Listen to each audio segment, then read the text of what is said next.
Maybe an out ball, but Brasha able to bring it back down in the court for a point. She's so good at being deceptive on the right side and using misdirection. You see she kind of caught Allison Harris off her position there, and it opened up the door for a put away. If you're Harris, you have to figure you're going to see the majority of balls funneled your way.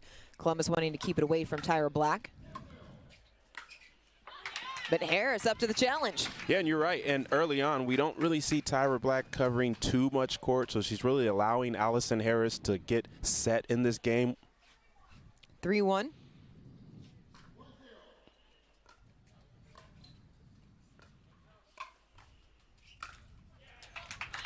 Oh, big swing from Pisnik, but catches the tape. Yeah, probably thinking about the defense on the other side for Miami PC.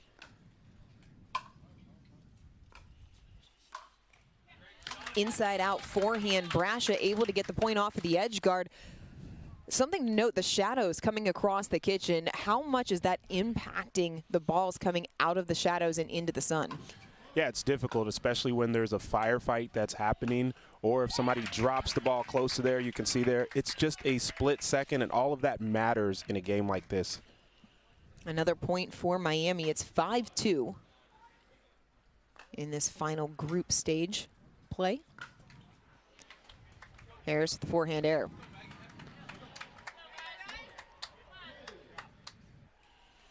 Tina Pisnik, 42 years old, Slovenian native, making her home now in Florida.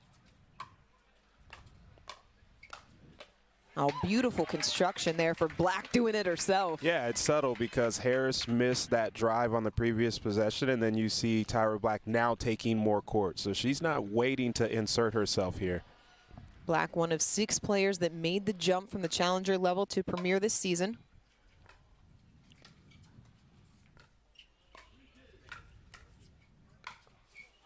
Point Harris on the overhead. Yeah, great setup by her to finish that one off.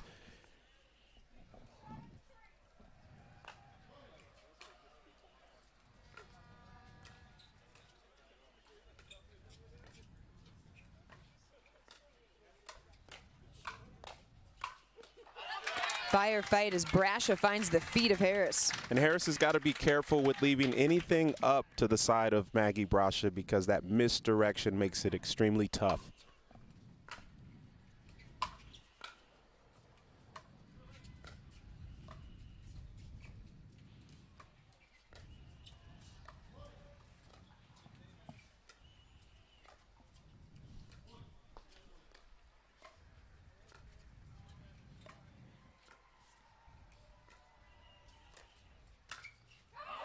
Pisnik picking the right time to pull the trigger. Yeah, and she needed that. I think she hasn't been settled in this game yet, and so that may be a shot that kind of pushes her forward. 5-7.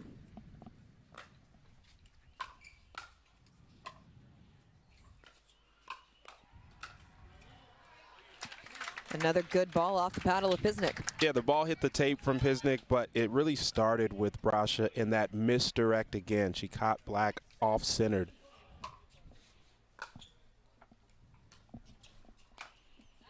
Black stepping over. That's an easy forehand roll winner. Great ball from her. That is a routine. She probably hits that in practice thousands of times right there. Miami with the 2-point advantage early on.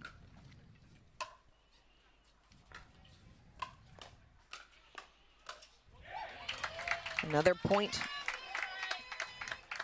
Yeah, it could be a danger zone here for Columbus Sliders as Miami PC is starting to pull away a little bit.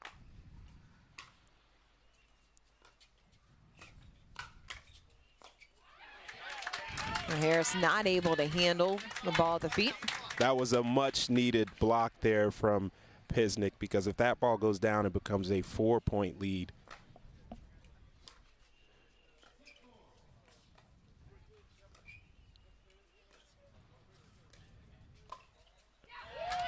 And Brasha finding some space in the back of the court. I mean, have we said misdirect in Brasha at all today? That is probably the 5th or 6th time she's been able to do that. Master at her craft. And just the first 17 points, too.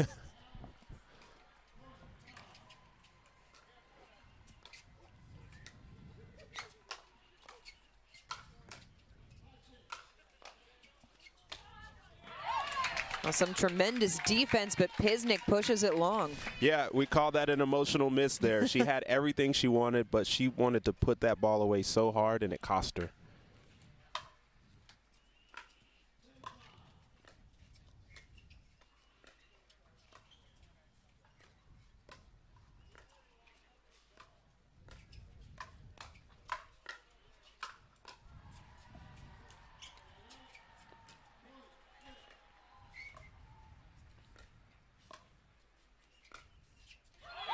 Wow. Inside out, but that's what Allison Harris does. That's her specialty shot right there. I mean, she's basically looking at Brasha saying, I see your misdirection. Now let me show you what's in my bag as well. And it's timely because she hasn't used that shot to this point now. She's just been dinking cross court, your normal static play. So to be able to mix that in at that time, really good by Allison Harris. Harris, 30 years old, out of Nashville, Tennessee, played her collegiate tennis at Central Arkansas, went to a clinic with Simone Jargin, who's on the Atlanta Bouncers, said, hey, you know what, Simone, I'm thinking about playing pro. What do you think? And Simone's like, absolutely, you have the skill set. And Simone thought so much of her that at the tournament in New Jersey for the APP last week, Paris Todd had to pull out with an injury. It's still early on, my coffee's kicking in. She called Allison Harris and said, hey, come play with me. They took gold in the women's doubles. I'll tell you what, somebody needs to hire Simone Jargin as a full-time scout, because there's this other lady that she brought to this game named Catherine Parento, who happens to be a top 3 female in our game now. So kudos to her finding the talent. Allison Harris, as you mentioned, just she is here for the moment, and she's earned a spot to be in this place. Simone has known about Catherine Parento for a long time, brought her up to Michigan State from Arkansas to play for her for the tennis side. So we are back underway here on Grandstand Court. Oh, backhand flick winner from Black. Yeah, and one thing we haven't mentioned is how hard it is to have that one-hand backhand flick, and Tyra Black has that early in her tenure here.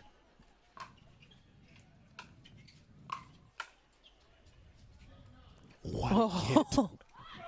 What a How did hit Harris from get Harris. that line? Wow. I mean, did she hear us hyping her up? Because she's now putting on a show. Must have been.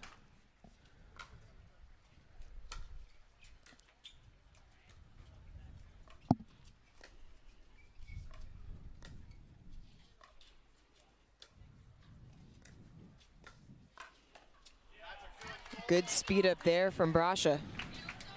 Yeah, and that's what early on, we can't have any handballs that go to Brasha, because that misdirect there, again to Black, makes it difficult for them to get on top of that rally. And sails long. Why is that misdirect, though, from Brasha so difficult to read? Yeah, because she actually extends so far and the paddle face is open that it's just hard to tell when she's going to connect with the ball.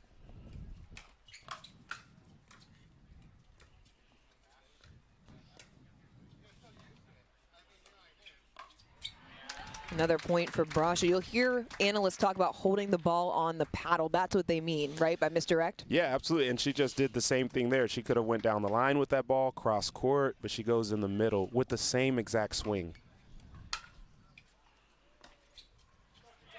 Hearing you talk about same exact swing, it reminds me of what people used to say about Pete Sampras's toss. It was always in the same spot, which is why it was so difficult to read his serve.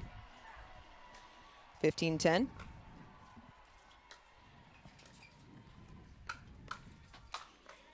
Black's not gonna miss that.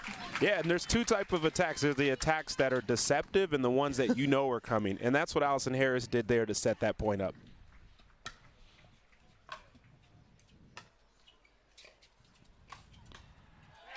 Another smart step in there from Black to target the hip of Pisnik.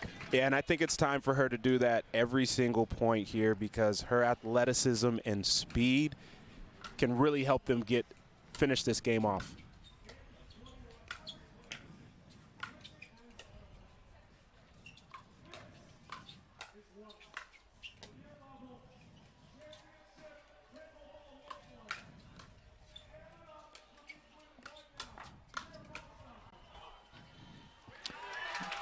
Harris put a bunch of balls back, but that one just sails past the baseline. Yeah, I think at this point everyone's shocked when Harris doesn't defend a ball in the court.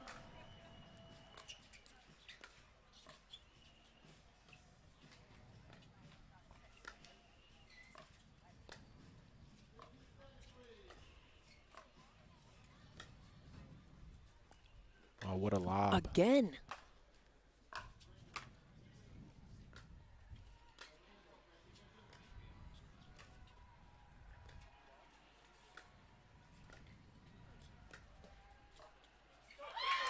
Another point for Miami Pickleball Club, but those lobs from Harris are just ridiculous. I mean, they're landing an inch or two from the baseline. It's going to be a long day, sir, if we're already there. It sounded like I'm crying. Just an appreciation of the lob, right? Black going to speed it up. Couldn't quite bring it back down in the court. Yeah, I like the attempt. I think that's a shot she'll dial in over time, but extremely difficult to roll that two-hand between two defenders. Up 7. You can take a few more chances. Still 12-18 in favor of Miami. Harris, inside out forehand winner, point Miami. I mean, she's been watching Brasha long enough that she starts doing her own misdirect shot, which is nice. She slid to her left and then put that ball down the line. Anything you can do, I can do better, right? That's what I saw there. 19-12.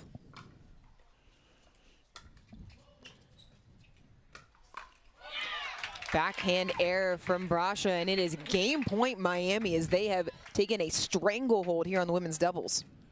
And we just see confidence at an all-time high right now for Miami Pickleball Club. Columbus Sliders trying to figure out how can they stifle this. It'll be a long discussion here for with their bench. Well, going to need to get some help as well, as they are 1 point away from dropping this women's doubles game. This is the final match of Group C play, so regardless of the first 3 games, we will play the 4th for points and seeding.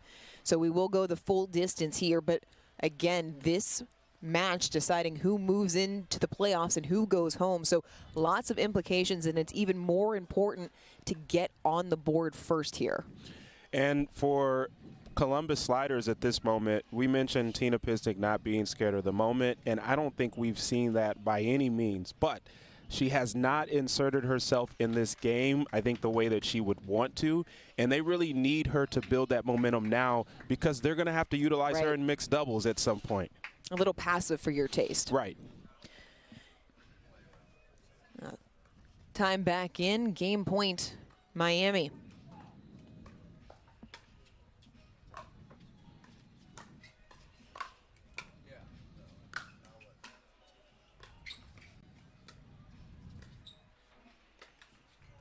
Harris went for the speed up, catch the tape. Yeah, and to expand on it, Brasha is not technically a player that takes over the game. She likes to play her role, take the opportunities as they present themselves. She really needs that partner to step up. Black needing no help to put that away. I mean, she has such easy power. It's like a Lambo, like 0 to 60 or something. I'm sure she'd take that.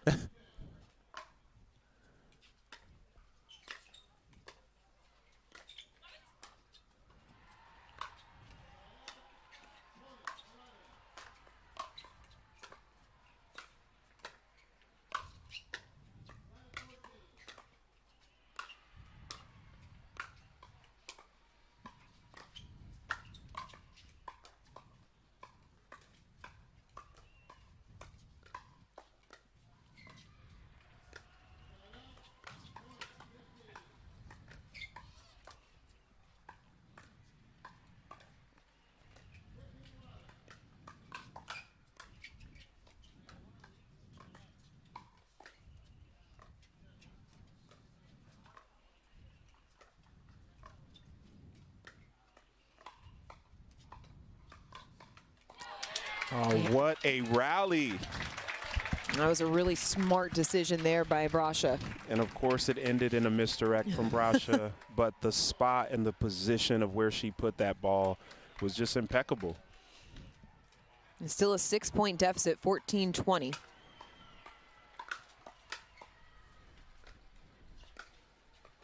Oh, the angle from Harris to get back on serve. I mean, the volley winner inside the kitchen. She utilized the spin that came off Pisnik's paddle and just rolled it down. No freeze this year. You still do have to win on serve. So game point number 3.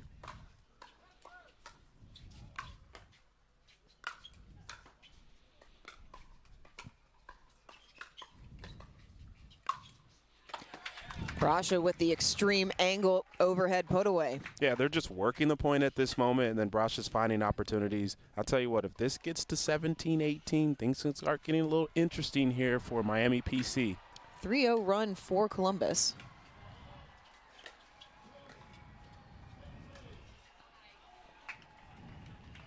And Harris missed it. Yeah, and that it's another attempt from Black where she saw the opening but couldn't spin the ball in at the baseline. 16-20.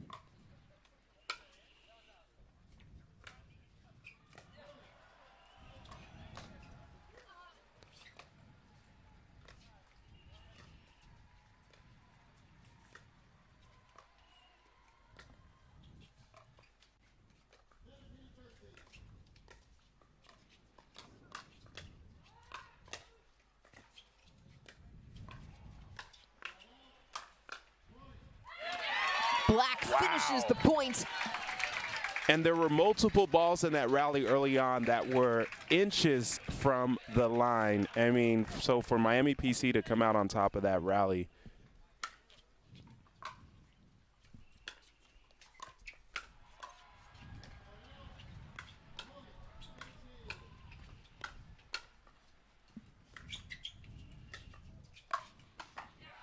Another easy put away for Brasha. She's really working that angle. Yeah, and Pizik's doing a good job keeping the ball in play, allowing Brasha to have some opportunities here. One more point for Columbus Sliders, and I'd like to see a timeout for Miami PC. That time, Black gets the roll. Yeah, second time trying that shot. This time she did it out of the air, and she again was able to use Piznik's spin to drop that ball in. Game point number 5 for Miami. And there will be a timeout to talk it over. Yeah, this is a good one here because for Miami PC, they need to close it right now.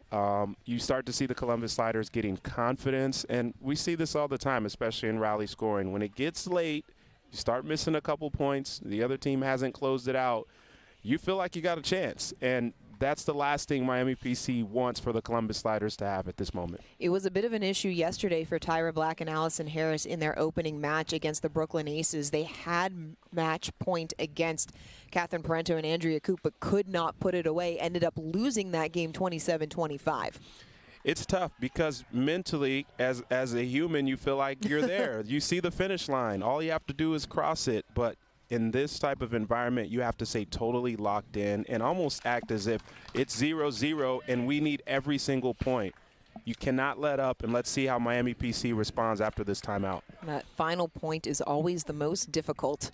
It will be game point number 6 for the Miami Pickleball Club.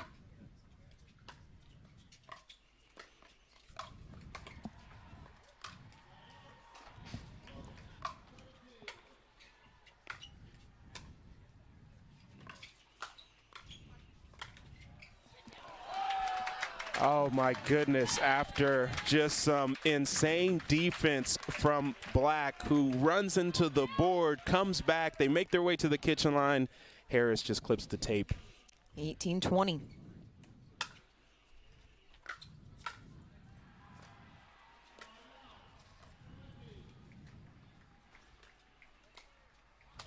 Harris short on the forehand. Tense moments here on Grandstand Court as Columbus Sliders have erased an 8-point deficit. It is now 19-20. The ball's getting heavier and heavier right now.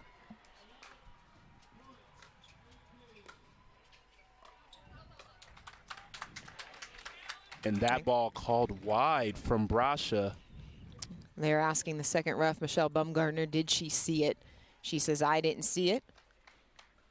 Lead ref Vicky Ryan. Oh, asking. This is huge here.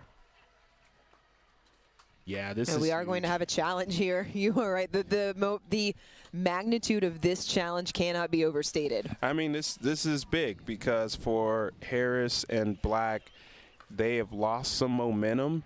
And now every single ball, we mentioned the ball getting a little bit heavier. So what does that mean it's getting heavier? The pressure is weighing as the other team is getting closer and closer to you. So let's take a look here to see how close this ball is. That's a tough view there. Right behind the MLP by Margaritaville sign. And you talk about a game of inches. This one could come down to a fraction of an inch as that ball, you're right, very tough to tell from that particular angle. Yeah, I mean, both teams are hoping that it goes their way at this moment. This is a crucial game here from a confidence standpoint. If you're Miami Pickleball Club, you know that you are the better team. You played the better game. If you somehow do not win this, that could affect your men's double team coming up next. And on the other side, for the Columbus Sliders, if they do win this, the momentum's going to be exhuming from their team. It's not just for the men's doubles, but both sides have to come out and play mixed doubles as well. And so the last thing you want if you're Miami is to have to sit for another 20 minutes with that in the back of your mind. Because as athletes, you always say shake it off, move on to the next one. But we're human. That doesn't tend to happen. You know it. I know it. It's going to plant a seed in the back. Dorian, you're exactly right. To have to go sit down on the bench and think about what you did not do and not able to come out with a win for 15 to 20 minutes and then have to come back out and rectify that is tough. The call will stand. So the ball was wide, 20 all, as Columbus Sliders have grabbed all the momentum. They trailed 20-12 early on. Miami Pickleball Club has had 7 opportunities at game point, have not been able to close it out.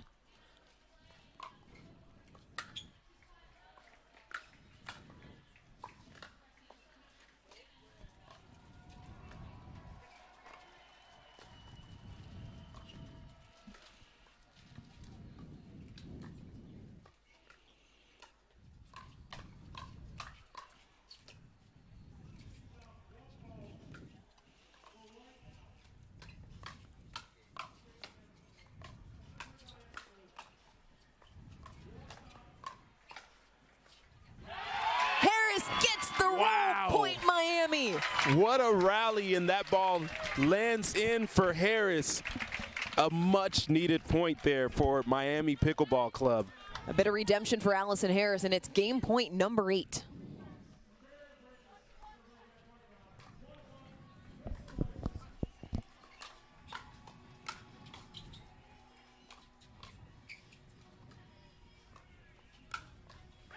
A little tighter than they would have liked, but Harris ends it as Miami Pickleball Club takes it 22-20. Yeah, that's just great. And you got to feel for Allison Harris to come back from that after a few errors to make this a tie game, and she's able to clinch it. Good for Miami Pickleball Club to finish that one out for them. But for the Columbus Sliders, look, it's not over. That was just one.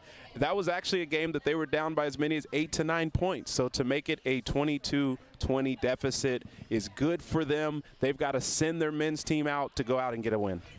No such thing as a moral victory when it comes to professional sports, but there are things that Columbus can take from that performance, carry it forward. The men's matchup, this one is going to be fun coming up. It is going to be Federico Stackstrud, Tyson McGuffin playing together, going up against J.W. Johnson and Colin Johns. Brandon, I'm putting you on the spot. Who has the advantage? What should we expect? Well, listen, I have to give the advantage to Colin Johns and J.W. Johnson. Reason being, they're both playing their standard positions that they play at such a high level. Colin Johns, multiple gold medals, J.W. Johnson as well. And so I like this pairing, but that's not to say that they are going to win this easily, right? We've got Tyson McGuffin over there and Federico Stackstrud. McGuffin, a player that, hey, you can never count this guy out. We've seen him down as many as 8 to 9 points on championship court on tour and pull it out. So he's an energy guy. Look for him to get the crowd involved. And I think look for Federico Stackstrud to play a sound and really he has a signature style game that really bodes well for this place. You talk about Tyson McGuffin. I thought you were going to say a player that needs no introduction because of the names that are synonymous with pro pickleball. Tyson McGuffin is right up there with Ben Johns, with the headliners of this sport. Yeah, there's certain players that their brand can live outside the sport. Right. And in pickleball, Tyson McGuffin is that guy. There's people that know Tyson McGuffin that have never played pickleball. They just like it. Maybe they tune in and watch. So he is a superstar in his own right. We're thankful to have him here in pro pickleball. And the other thing is he's a top player. So he wouldn't be in that position unless he put in the work and dedication. Stackstrud and McGuffin went 1-1 in their men's doubles matches yesterday. Took down the Brooklyn combination of Tyler Luong, Hayden Patriquin. Did drop their second match to the aces. That was Julian Arnold Deckel Bar. That one not close by the score. Meanwhile, J.W. Johnson, Colin Johns also went 1-1 rather in their matchups. They dropped their first to Arizona as well. Arizona sitting on top of Group C. They've already clinched their spot in the playoffs. And Johnson and Johns coming back to take down Brooklyn 21-11. So both sides with one even matchup and both sides yesterday with a lopsided matchup. Yeah, and I talked to Colin Johns yesterday after his matches, and he said, look, I feel like we're playing great pickleball. We could play a little bit better in spots, but I feel confident that my team can make it all the way. So you'd expect that from a champion in himself to always feel like he has a way to make it, to the final. But I'll be looking for, in particular in this matchup, if there's one thing that is going to dictate this, it's the aggression and play of J.W. Johnson. He notoriously will come out a little bit slow to fill himself into the game, and then as things get tight, you'll start to see him take over a little bit more. They may need him to do this early on in this type of matchup so that they can get somewhat of a lead and give themselves a shot to win this game. Worth noting for the bigger picture, both of these teams had matches that went to Dream Breakers yesterday. Miami Pickleball Club went to a Dream Breaker powered by Toyota Prius against the Brooklyn Aces. Took that one fairly handily, 21-11. Columbus Sliders, for their part, their Dream Breaker was against the Arizona Drive, the top seed in this group. That one very tight, 21-18. So a few points here or there. This would be a completely different looking group. If you're Columbus, you have to feel like maybe yesterday you missed an opportunity to set yourself up well to move on to later Saturday and potentially Sunday. Absolutely. They were in that game and probably felt that they should win it. But I'll just say, I mean, if we're fortunate enough to see a Dream Breaker with this matchup, strap in, put it on the big screen at home if you're watching TV. This will absolutely be a show. But first, the men have some work to do for the Columbus Sliders, and they need to get this game. Listen, we know there's such a thing as a broadcaster jinx. Is there a broadcaster speak into existence? Because just from a purely fan standpoint, that Dream Breaker would be so fun to watch. I like the way you think, Dorian. We need to change the narrative on that. It's broadcasters speaking things into existence. There is no jinx. I think the kids call that manifesting nowadays, right? The broadcaster manifest. I love it. Coin it. Well, pickleball's known for their hashtags, right? We got the Ernie King, right, on the court right now. Yeah, so we got Ernie King. We had the Tweener King yesterday. I'm here for it. Here for this matchup here on Grandstand Court as we continue on between the Miami Pickleball Club and Columbus Sliders, and an immediate error off the paddle of Johnson. Listen, it's early, but the third shot was an issue for J.W. Johnson all of yesterday, so that will be a point of emphasis here.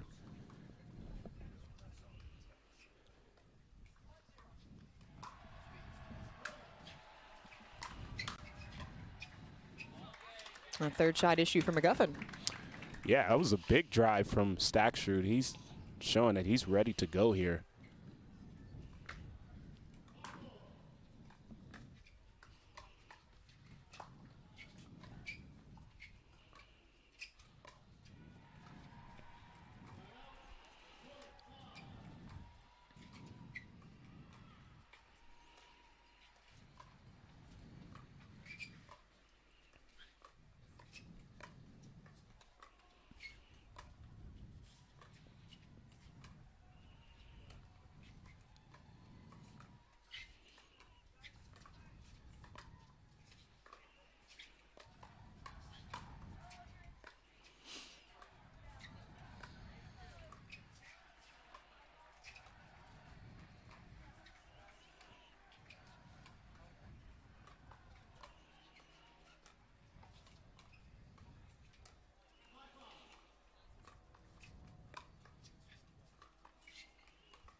Staksrud puts it away, but that dink rally must have been 35 shots. Dorian, we may be here a while, and there's a reason for that. For Staksrud and McGuffin, they respect the hand speed on the other side so much that they want to wait for the perfect opportunity before they pull the trigger.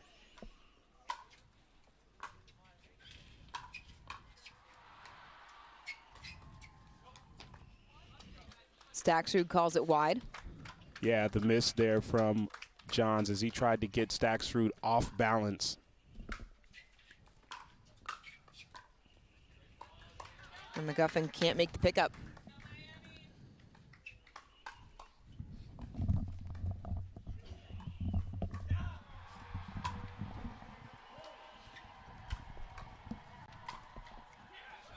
Staksrud finding some space for the winner. Another point, Miami Pickleball Club. If Staksrud and McGuffin can win points before Johnson and Johns get to the kitchen line, they'll be in good shape. And McGuffin trying to slide out of the way. Yeah, I saw an opportunity there, but it looked like he second-guessed it at the last moment.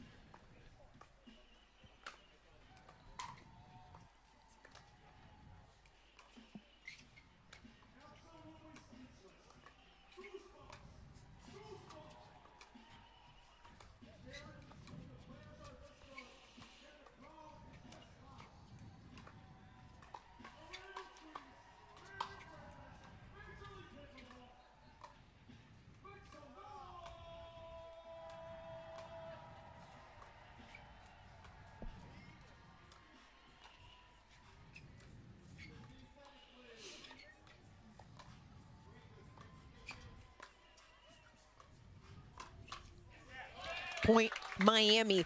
They have shown that they can play the slow down dink game with Columbus, but is that the style that Miami really wants in this matchup? Yeah, I think they want to do whatever it takes at this moment, and I love the structure of how they're having these points so far. And they get another one there as Johnson drops a forehand in the net. And we're seeing Staksrud a little more fired up and amped up than he normally is. You don't think this game matters to him? That's an easy power flick there from Johnson. Yeah, as many balls that they can get away from the forehand of Johnson, especially out of the air, they'll be in a better position.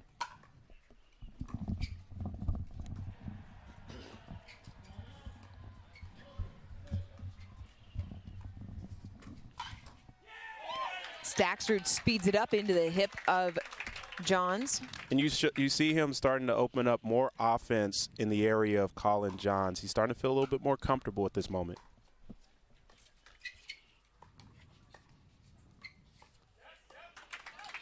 Unfriendly roll for the sliders. Yeah, Miami PC they're on a roll themselves right now. 4-point lead.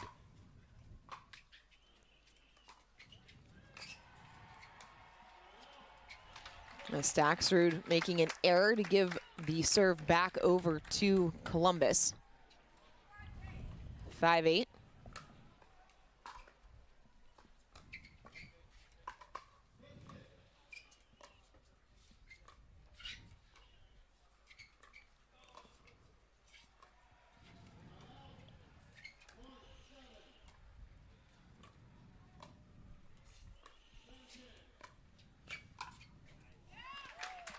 Backhand sprays wide off the paddle of Staksrud. Back-to-back points for Columbus. McGuffin's been doing a really good job of putting that ball in the middle shallow. That one a little too deep allowed Johnson some room.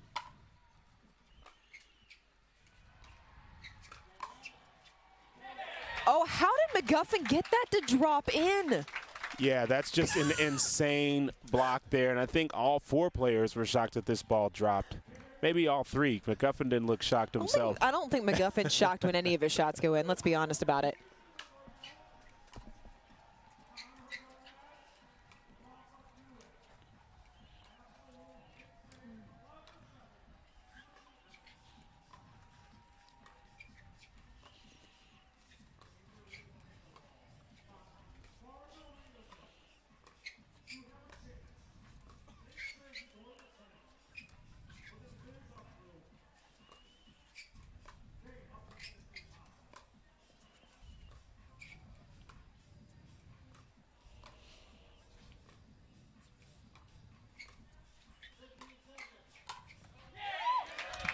body tag by Staksrud. Staksrud is playing an incredible game right now. He's in the right position. He's taking the right chances, and you see it there as that ball goes off the paddle of Johns.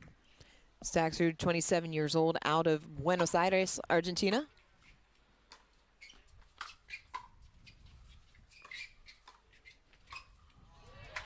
And Johns goes through the wickets.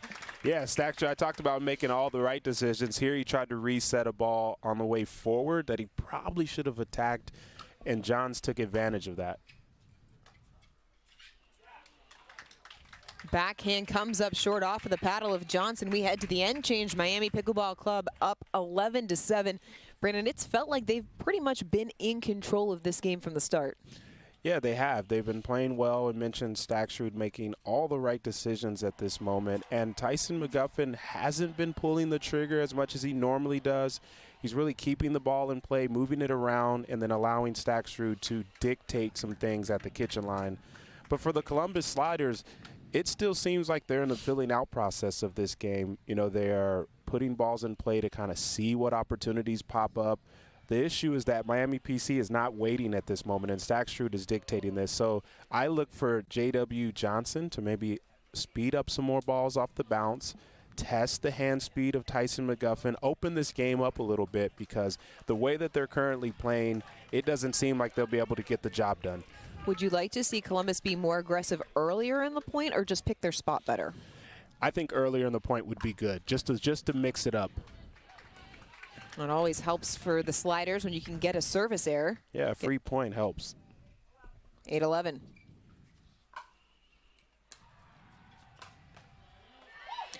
McGuffin making a point coming right at Johns. Yeah, the point technically starts once everyone gets to the kitchen line in a setup like this. And so if they can't, the other team at the line is going to have the advantage every time.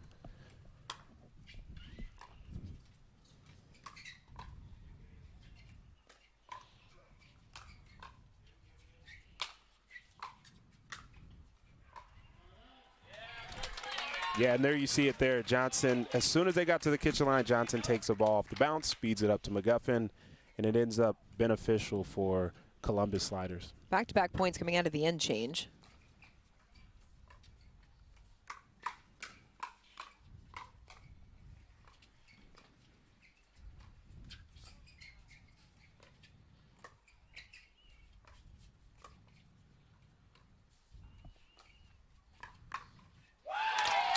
Are you kidding, Colin Johns? The defense and anticipation from Colin Johns is otherworldly. Listen, we've seen some master classes from Annalie Waters. If there's a defensive one, it'll be from Colin Johns.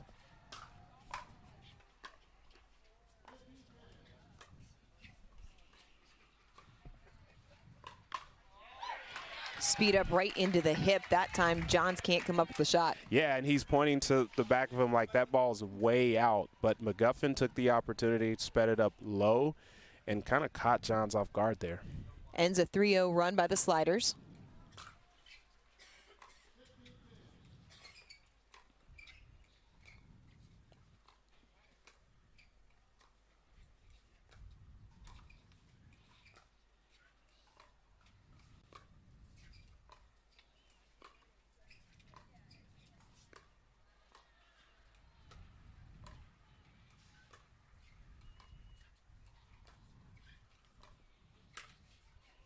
Speed up off the tape, falls in.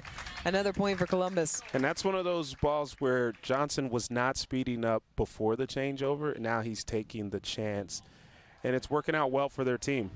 Is it just a different decision that he's making, or is Johnson seeing something different? Yeah, I think just mentally he's deciding to be more aggressive.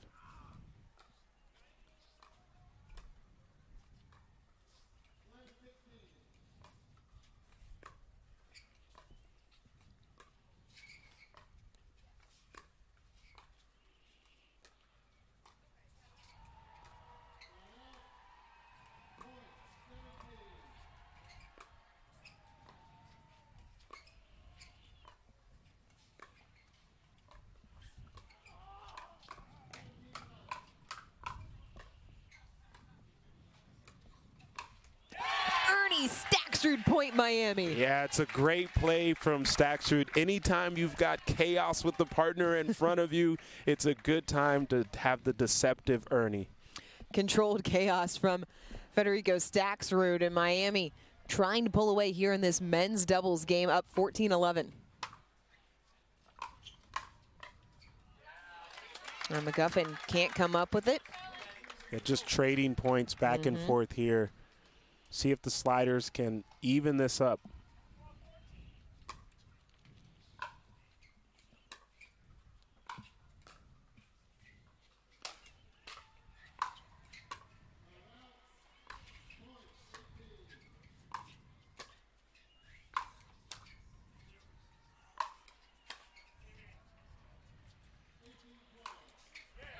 Oh, inside out, put away forehand. That was a thing of beauty. Yeah, it's a really good ball off of the one that almost caught the tape from the reset from Johns.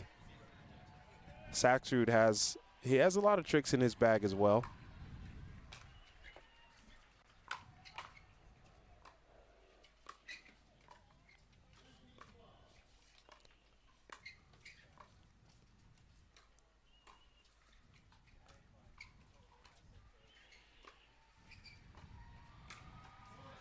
Right into the body of Stacksrud goes Johnson. The amount of pace on a shot like that generated just from the wrist of Johnson is just incredible, and it caught Stacksrud off guard.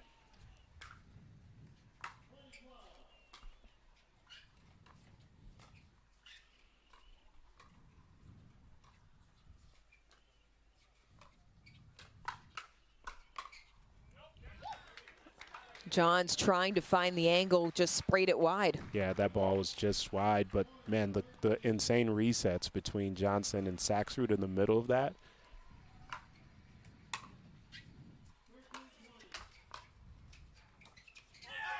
What a reset by McGuffin. Right? He was falling away on that point. Yeah, and now he's starting to get the crowd engaged a little bit. They're up 4 here.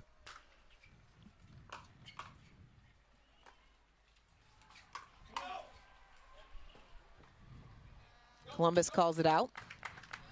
Yeah, Johns hit an out ball. Stacksrud could not get his hands down, and then he hits it out.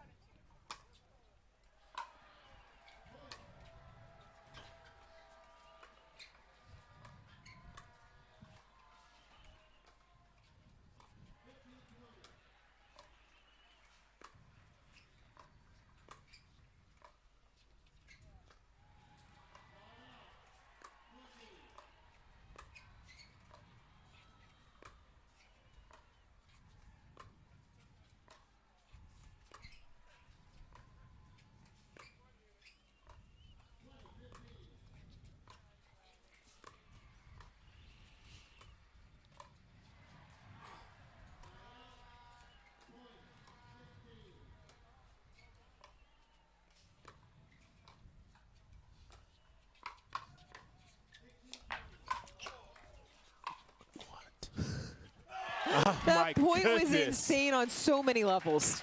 I mean, the get from Stacksrud in the middle of it even caught Johnson off guard. But for Johnson to go back and get the ball back in play was, yeah, we'll have to replay that one a few times at home. Well, Wow. Stacksrud, the newest to pickleball out of any player on this court, just turned pro in 2021. Out ball there. Yeah, one of the newer players, and you mentioned earlier, was able to take down Ben Johnson singles a few weeks back, so he's on a high currently. We also took him down in a semifinal in Arizona earlier this year. Stacksrud, 2 PPA goals as he puts away the backhand. Yeah, he feels that he can be the best this game has to offer, and you just see his confidence growing each time he steps on the court.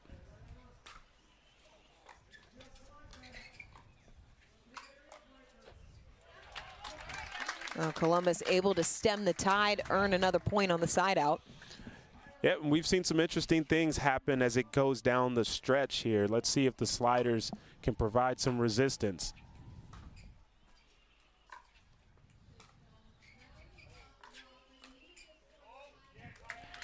Johns pushes it wide off of the backhand wing, and that gives Miami Pickleball Club game point.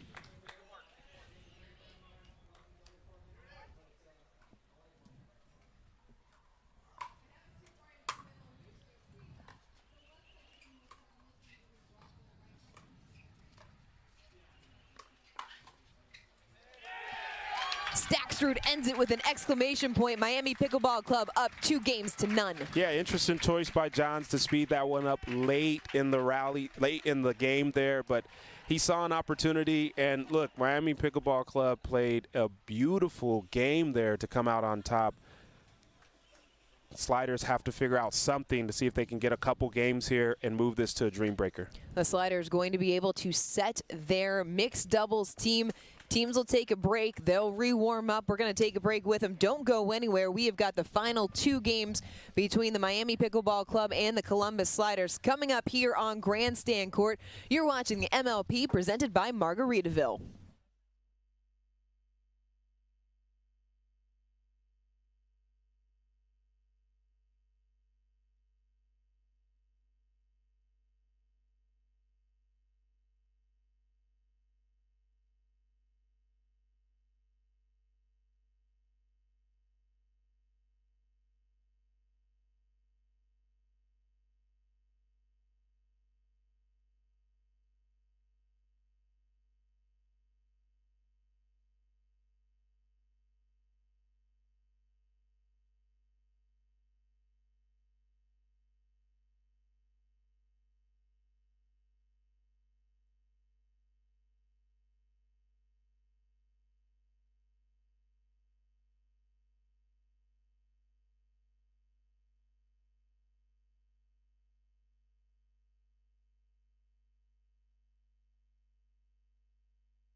Welcome back to Grandstand Court as we are moments away from the first of 2 mixed doubles games here between Miami Pickleball Club and the Columbus Sliders. Miami took both the men's and women's doubles.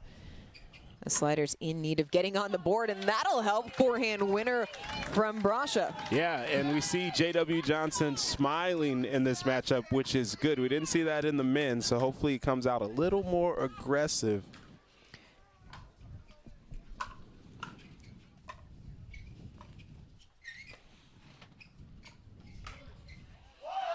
Another winner off the paddle of the Sliders. It's going to be J.W. Johnson, Maggie Brasha going up against Tyson McGuffin and Allison Harris in this first of 2.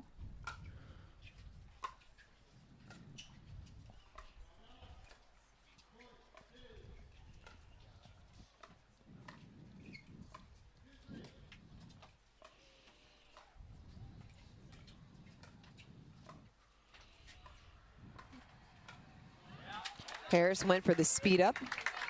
Brasha and Johnson look real active early in this game, and they have to be. They're down 2-0. They need this game.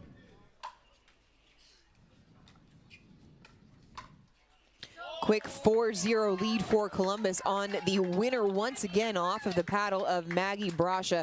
She and Johnson went 2-0 in their matches yesterday. McGuffin, Harris 0-2, that new partnership as Harris filling in for the ill Mary Brasha.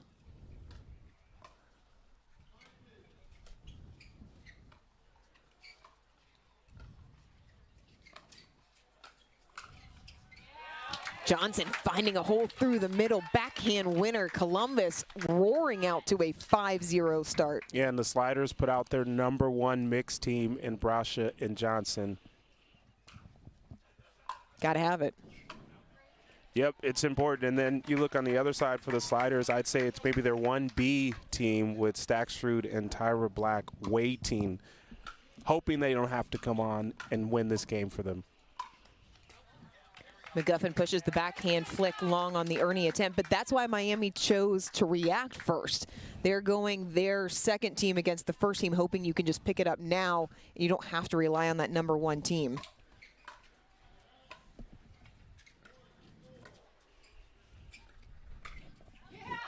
Forehand flick winner J.W. Johnson. 8-0 Sliders. Yeah, Miami PC has to find a way to cool them down right now. They are hot. Giving Hotlanta a whole new meaning, and then Brasha drops it in the net. Listen, she's like, we're up 8. I can take a chance, do what I want.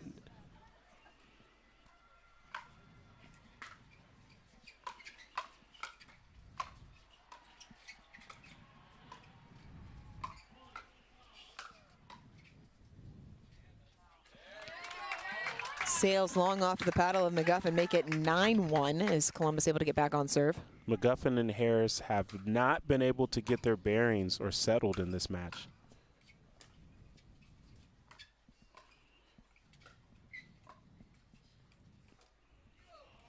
Harris can't make the play as that was a tight roll to the net. Everything working right now for the Sliders.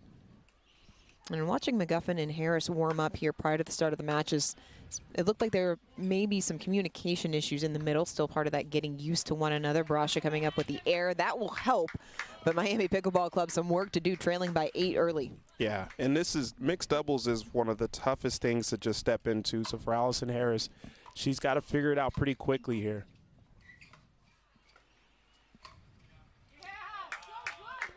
Oh, Brasha just catches the back line. That sends us into the end change. Columbus Pickleball Club cruising up 11-2. And to your point about the mixed doubles, Allison Harris had some success there, partnered with Hunter Johnson also in the Atlanta Bouncers, came up with a silver in New Jersey. But what do Harris and McGuffin need to do to even have a chance here in this game? Yeah, McGuffin's going to have to make this game between him and Maggie Brasha.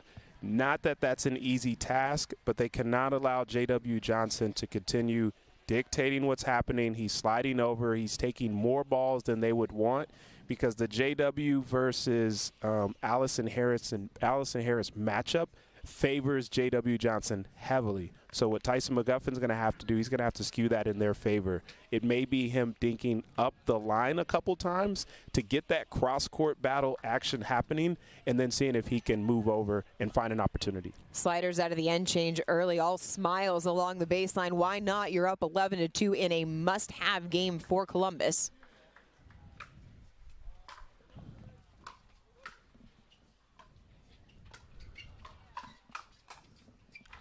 Into the hip of Harris, another point for the Sliders. And Brasha not scared at all to go towards McGuffin as she takes this misdirect at him, and then Johnson finishes.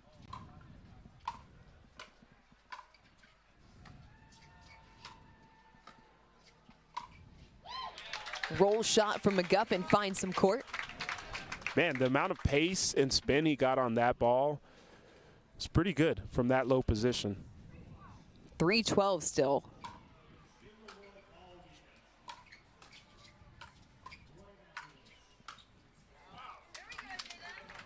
I like the start of that point. McGuffin drove towards Johnson. He got the next ball. He pressured Brasha. Just unfortunate, clipped the tape, and Johnson knows what to do with the high ball. And puts it right into the body of Allison Harris. 13-3, all Columbus here. And another error off the paddle of McGuffin makes it 14-3 in favor of the Sliders. You never like to talk about having must win, but in the case of Columbus, it absolutely is, as this match will determine who moves into the playoffs and who will go home.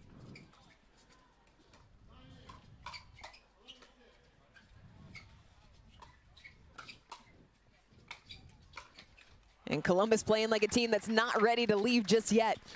Yeah, it's win or go home, and hey, they do not have their bags packed at the hotel. They're expecting to stay another day. Long on the forehand, 16-3. Columbus closing in on getting on the board here on Grandstand Court.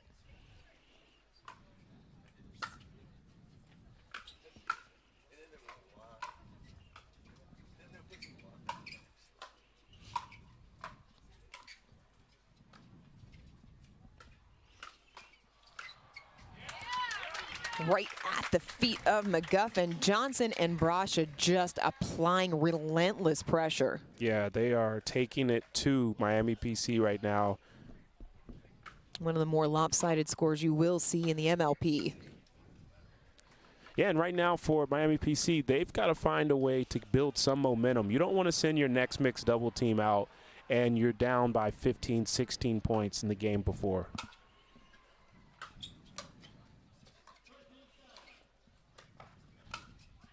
Harris able to find a forehand winner cross court. Yeah, good ball. It was a good give from Johnson, just left it too high. See if that gets them going here for Miami Pickleball Club.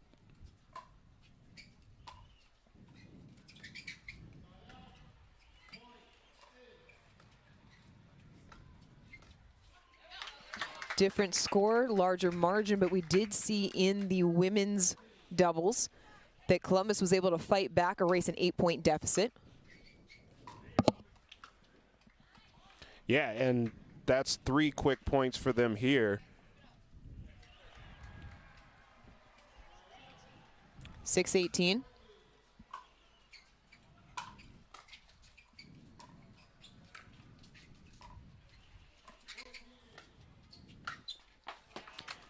Johnson not pressed whatsoever, just puts it away casually. Yeah, that's again, when the ball gets to his forehand out of the air, it's a tough ask for the defense. Inside out, misdirect forehand, the Maggie Brasha special. Yep, that is it. And there will be clinics all across the country soon showing that misdirect from Brasha.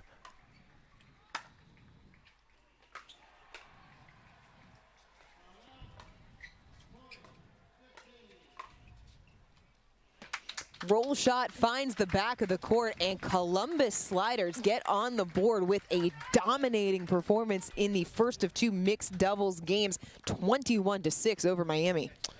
Yeah, I mean, that's a shocker for it to be that lopsided. We knew the Sliders were going to put their best mixed doubles team out there to get the win.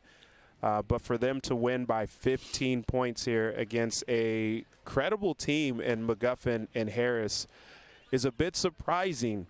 But for Miami Pickleball Club, they've got to be feeling good knowing that they're going to send their #1 team in Federico Saxrud and Hurricane Tyra Black to take on Colin Johns and Tina Pisnik, who Pisnik and Johns have played together before. They've had some success in tournaments, but not as much firepower as Black and Saxrud. So I look for them to press. I look for Miami Pickleball Club to really press the sliders here. Outside of the firepower, why do Saxrud and Black feel like they have the advantage in this matchup? Well, I think just from a mental and a psychological aspect, Black has been on a rise. She's been playing well. She's taken down the #1 female player. Saxrud has a similar story. Right. He's been on the rise. He's been playing well, took down #1 player. So for both of them playing together, they have this extreme confidence that they are the 2 best players on the court regardless of who's there. And guess what? They're pairing together. So it is going to be tough and a tall task for Pisnik and Johns here. In fairness, if there is anyone that knows the world's #1 men's player better than anyone, it is his older brother, Colin Johns, who has won 26 tournament titles alongside his brother, Ben. I'm going to just say it. Look, like he's going to have to come up with some magic here. He has enough in his arsenal to make this happen. Don't get me wrong.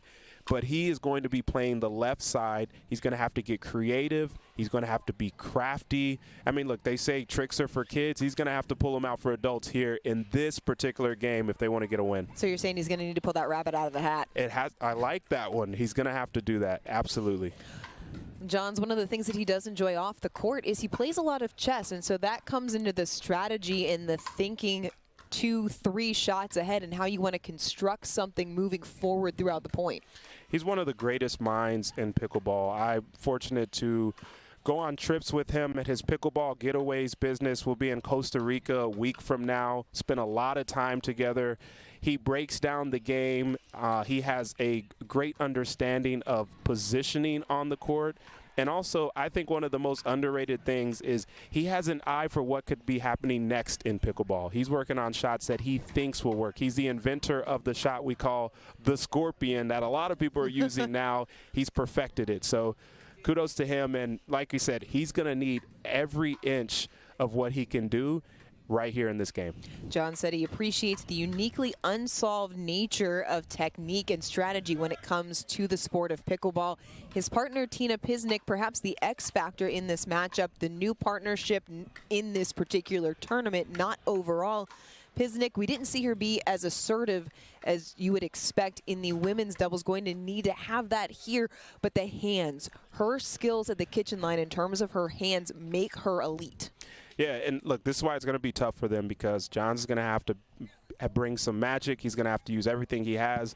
But then for Pisnik, she's going to have to play the best pickleball she's ever played in this particular game. So you're asking for a lot for the Columbus Sliders, but they're going to go out there and see all that they can do to take down this team of Black and Saxrud. That's why they say it's never over until it's over. You never know what's going to happen.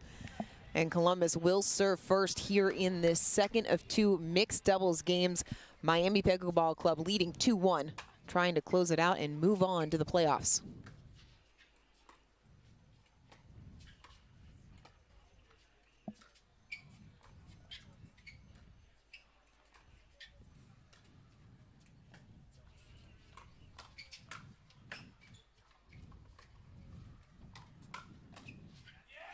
Columbus on the board first. And I like this early on. Johns is on the right side. He's not messing around with playing this left side mixed doubles. He's like, put me where I'm strong at, and let's find a way to win.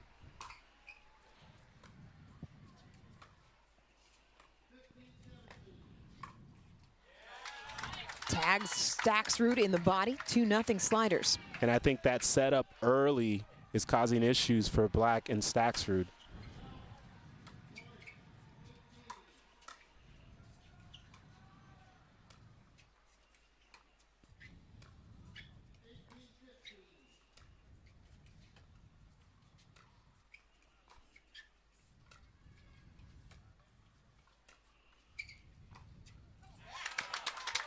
Johns being on the right goes back to that larger conversation about him willing to strategize differently than anyone else in the game. Yeah, he's playing mental mind games right now, and they're winning.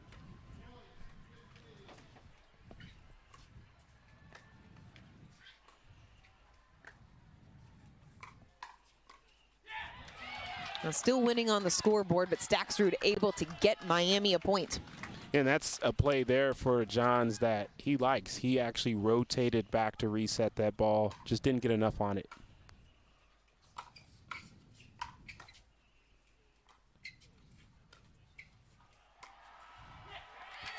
Staksrud going into the body of Pisnik. Yes, he slaps the net. Yep. And that's the game for Staksrud and Black. He's going to have to really pressure Pisnik, even taking balls that maybe don't make sense to attack.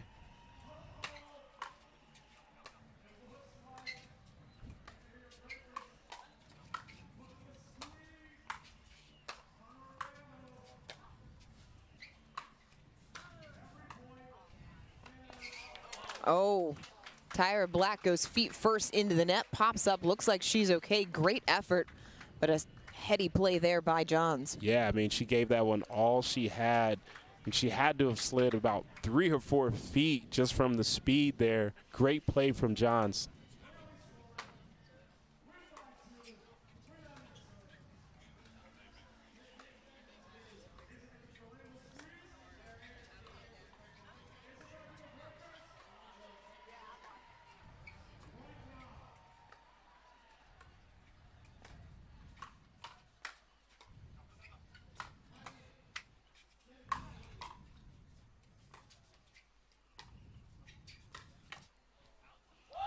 Pisnik going right into the hip of Black, couldn't handle it. Yeah, the game within the game here is just working well for Johns and Pisnik. Let's see if they can keep it going with this 3-point lead.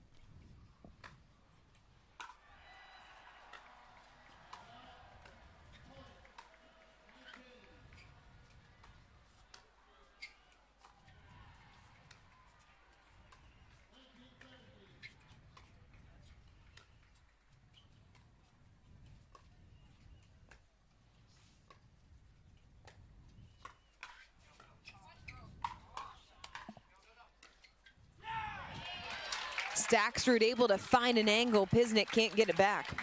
It was great defense early on, but the pressure from Staksrud just overwhelming there for Pisnik.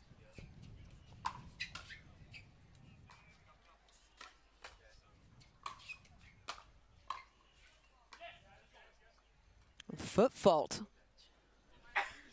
John's looking at his feet. Yeah, I think as Johns went up to get that overhead, he pushed off from the kitchen line there. That was a great look by the Margaritaville kitchen cam at that left foot of Colin Johns.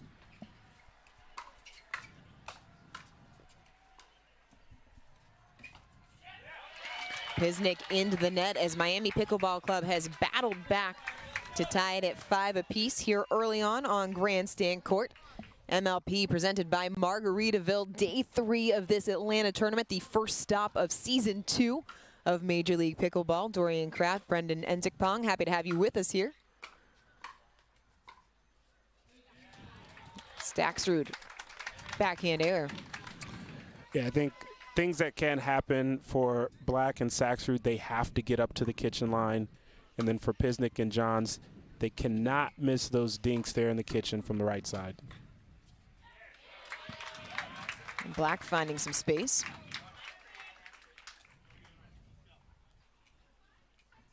Six.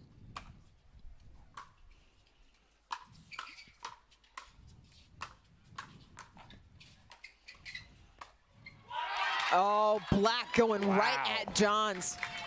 A few insane gets from Staksrud. He even stumbled a little bit, then Black comes flying in and puts it away at the hands of Johns. Little early celebration from Staksrud. Ended up being the right one. Yeah, it kind of faded the at the end, but it worked out.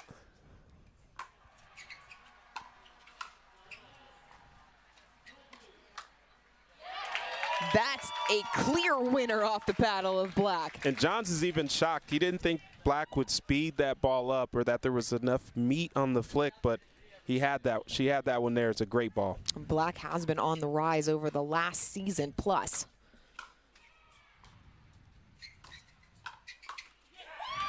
John's getting a little bit too big at the kitchen line. Staksrud came all the way over to hit that forehand drive early. he is starting to get very aggressive here in this matchup.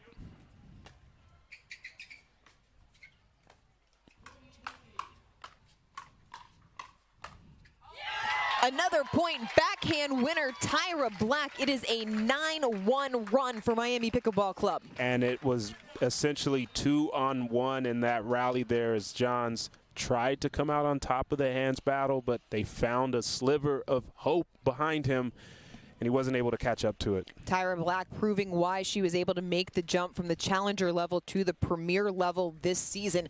Came into pickleball as an incredibly accomplished tennis player, won a couple of tournaments on the ITF Tour, was a runner-up at the U.S. Open girls singles.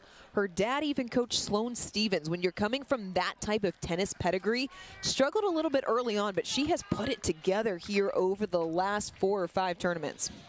Yeah, I mean, she has all of those intangibles that a pro pickleball player would want. She's incredibly fast, athletic. She has the IQ to move and anticipate where balls are coming from. And then she has the mental space to really learn and create new techniques.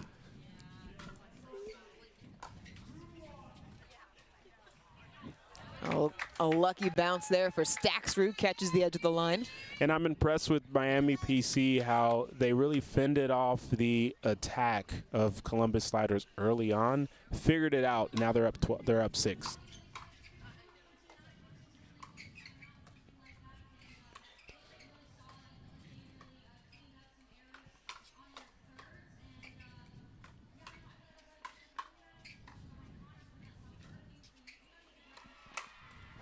John stepping in for the forehand winner, point Sliders. Stacksrud opened up his paddle just a little bit and gave a tell, and then Colin John saw it, slid right, finished the point off. You're not going to be able to get many things past Johns if he can read your paddle.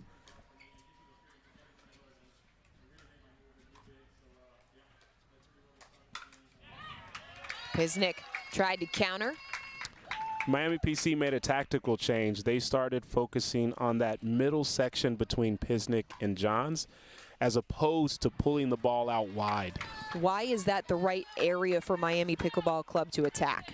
Yeah, if they keep pulling the ball out wide to Colin Johns, his specialty in attacks is that forehand attack. And so they're really taking that ball away from him.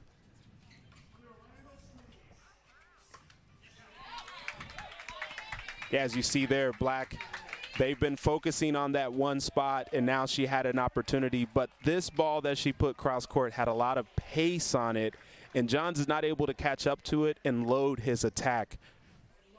Columbus takes a timeout, trailing by 8. The Sliders started hot, jumped out to the early lead. Looked like they were in control, and then about midway through the first portion of this game, the switch flipped. It has been all Miami Pickleball Club since then. They have outscored the Sliders. I'm trying to do math here. Math's not my strong suit. It's only They've outscored them. Like, that's the point, right? We know that, that's happened. Thank you. I was like, I'm looking at my notes. I'm going, what's that number? Yeah, you know what? And it's fine. But the point earlier is Tyra Black was going cross court to Colin Johns. He was anticipating it, able to set up his forehand drives, forehand attacks. They've taken that away completely, and they've made John squeeze closer to Pisnik, and now they're creating opportunities.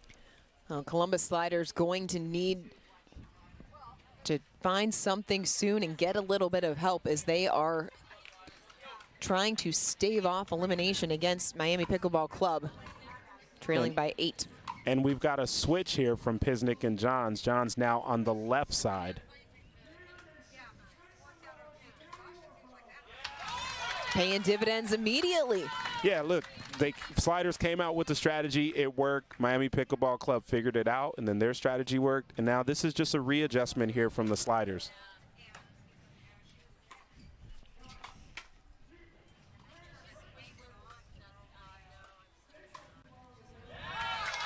John's going back behind Stacksrud, back-to-back points. And no shock that he's got 2 straight forehand winners, because that is the shot he's looking for in this type of matchup.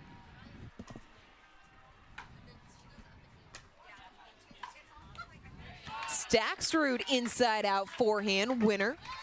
He does a really good job of opening that paddle, extending his arm wide, and then contacting the ball either late or early to really deceive his opponents. That had some really dirty spin on it off of the serve from Black.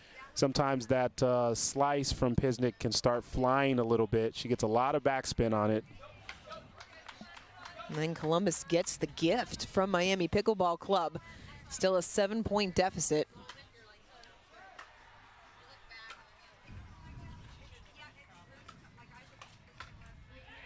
Black speeds it up into the hip of Pisnik. Another point Miami.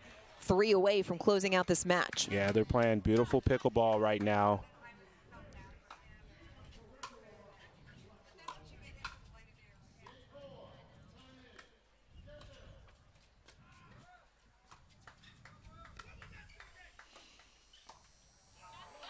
John's trying to step in for the forehand, catches the net, and it is danger time for the Sliders.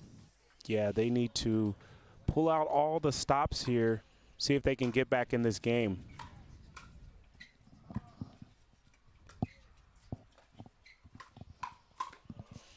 Well, that'll help. Beautiful combination from Johns, creating for himself. It's a great slide from Staxrud, but he just opened in a little bit of an alley for Colin Johns.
Roll Pisnik, winner Columbus. And that may be the strategy for the Sliders is, hey, Pisnik is saying, I'll just grind it out. I'll dink all day, and then whenever I get something that looks good, I'll take advantage of it. Longest dink rally of the match.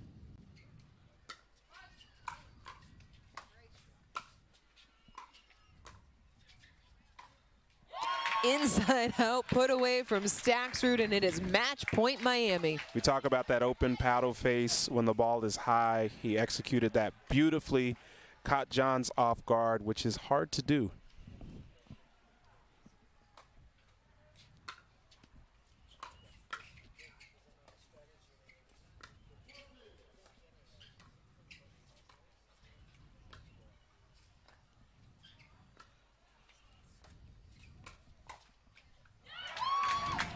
Miami point match as Miami Pickleball Club is moving on. They take down the Columbus Sliders. Pisnik decided to speed up a ball that was a little bit low, but can't falter for taking a chance and trying to stay aggressive late. In the end, this was a tale of the #1 mixed team for Miami Pickleball Club, really just taking it to the secondary mixed team for Columbus Sliders. A role reversal of what happened in the previous mixed game. Miami Pickleball Club will be moving on, and with the exception of that first mixed doubles game, Miami thoroughly in control of this match. What can Miami take from this match against the Sliders and carry with them into the playoffs? Well, I think just carrying into using that confidence, knowing that, hey, we could play with the best of them. I do think they want to address McGuffin and Harris in that particular game and find some ways to maybe adjust their strategy, because for them, that was out of the ordinary. They played a beautiful game, as you mentioned, all 3 facets.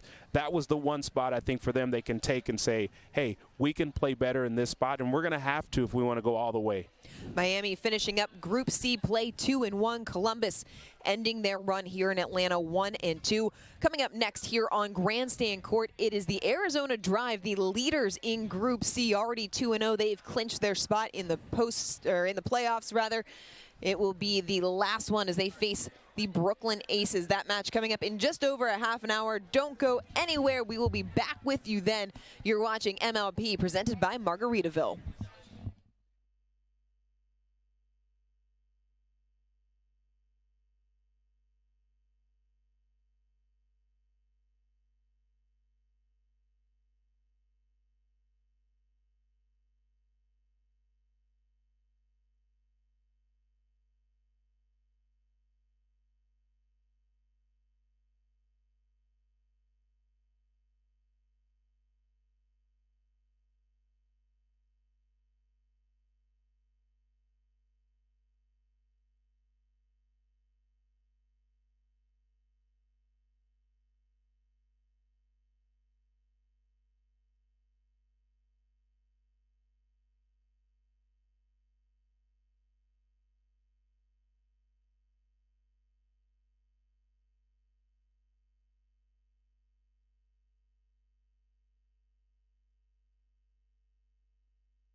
Welcome back to Grandstand Court. We are moments away from the match between the Brooklyn Aces and the leader in Group C coming into today, the AZ Drive. 2-0 after yesterday. Brooklyn, they are out of contention, 0-2. This will be their final match in group play. Arizona, though, still something to play for. Yes, they've advanced, but seeding, buys, all still on the table for the AZ Drive. Big matchup for the AZ Drive here because the Brooklyn Aces want to play spoiler to their potential #1 seed. Right. And for the AZ Drive, they've got with Deckelbar, Vivi, and David, they have already played together in previous MLPs. This is the furthest that they have been. This is the best showing that they've had, and so they really want to grab that #1 seed and do all that they can do to put themselves in position for Sunday.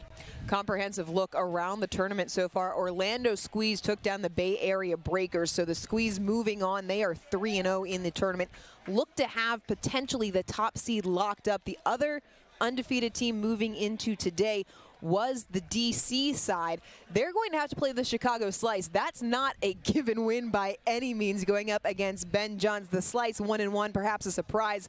That Group B, group of death, coming to fruition late on Friday here in Group C. It was the Drive 2-0. They did go to a dream breaker, though, against Columbus, so could have gone a bunch of different ways. The Drive end up coming out 2-0. Brandon, what is going to be the key for the Drive in this match against the Brooklyn Aces? Well, the key for the Drive each time out is the energy of Julian Arnold. We talk about Mr. MLP and Rafa Hewitt. That name goes to Julian Arnold as well because he is somebody that has shined. He has an MLP championship under his belt. Let's get underway with this women's matchup. He's Brandon Ensikpong. I'm Dorian Kraft here on Grandstand Court. You're watching the MLP presented by Margaritaville. We are underway in this women's doubles match, and it's the Drive who get the first point. Love to see the confidence of Vivian Glossman just growing time after time when she steps on the court. Glossman, just 23 years old, played collegiately at the University of Virginia. Takes a big rip at the backhand there. Yeah, and the other thing is she's really getting mentored by Vivian David, one of the students in the game, has a lot of medals under her belt, so she's in a great situation here. Glossman David squaring off against Catherine Parento and Andrea Koop.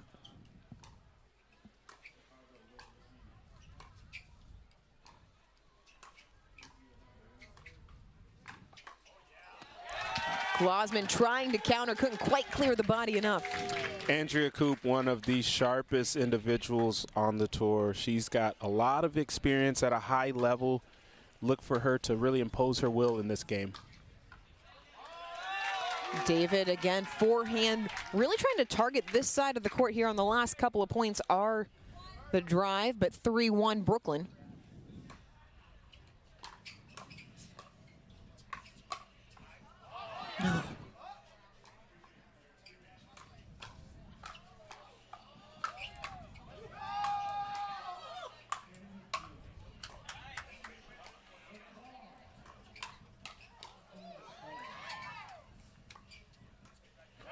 Heavy hitting here on Grandstand Court. What a point. I mean, the oohs and ahs of the crowd at every single reset there. These ladies are putting on a show. And Dorian, we're only 5 points in. Crowd filling in here on Grandstand. You can hear them bringing the energy for the players.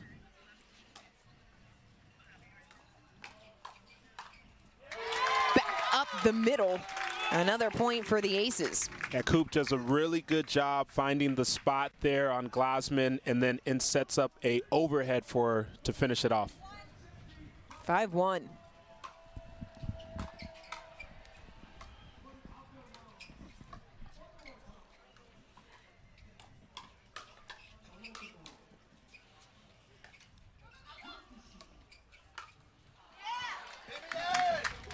Tag Parento from David.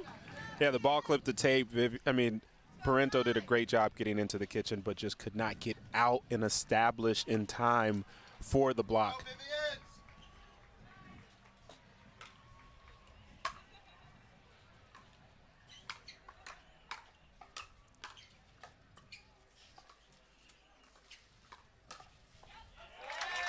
David pushes it wide. Another point for the Aces as they have come out 6-2 lead to start. Aces will be content with starting firefights, staying in them as long as possible, finding any avenue to win the rally.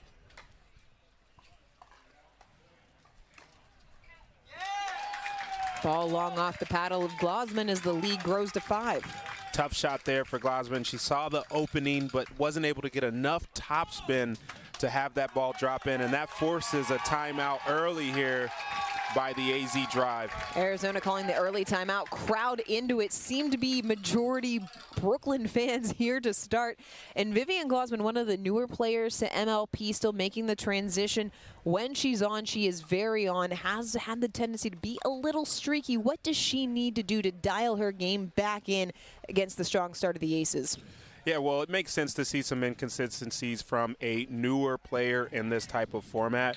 She's going to have the challenge of trying not to force the issue. She's playing with a very stable and capable player in Vivian David, and David will allow her to be aggressive when it makes sense. But Glosman's going to really have to manage that and really check the winner versus error ratio on that side. Winner versus error is always the golden ratio. It's not just about either one. Timing of the match matters as well. David, 26 years old, the right-hander, living in Dripping Springs, Texas. And they will face the serve of Andrea Coop.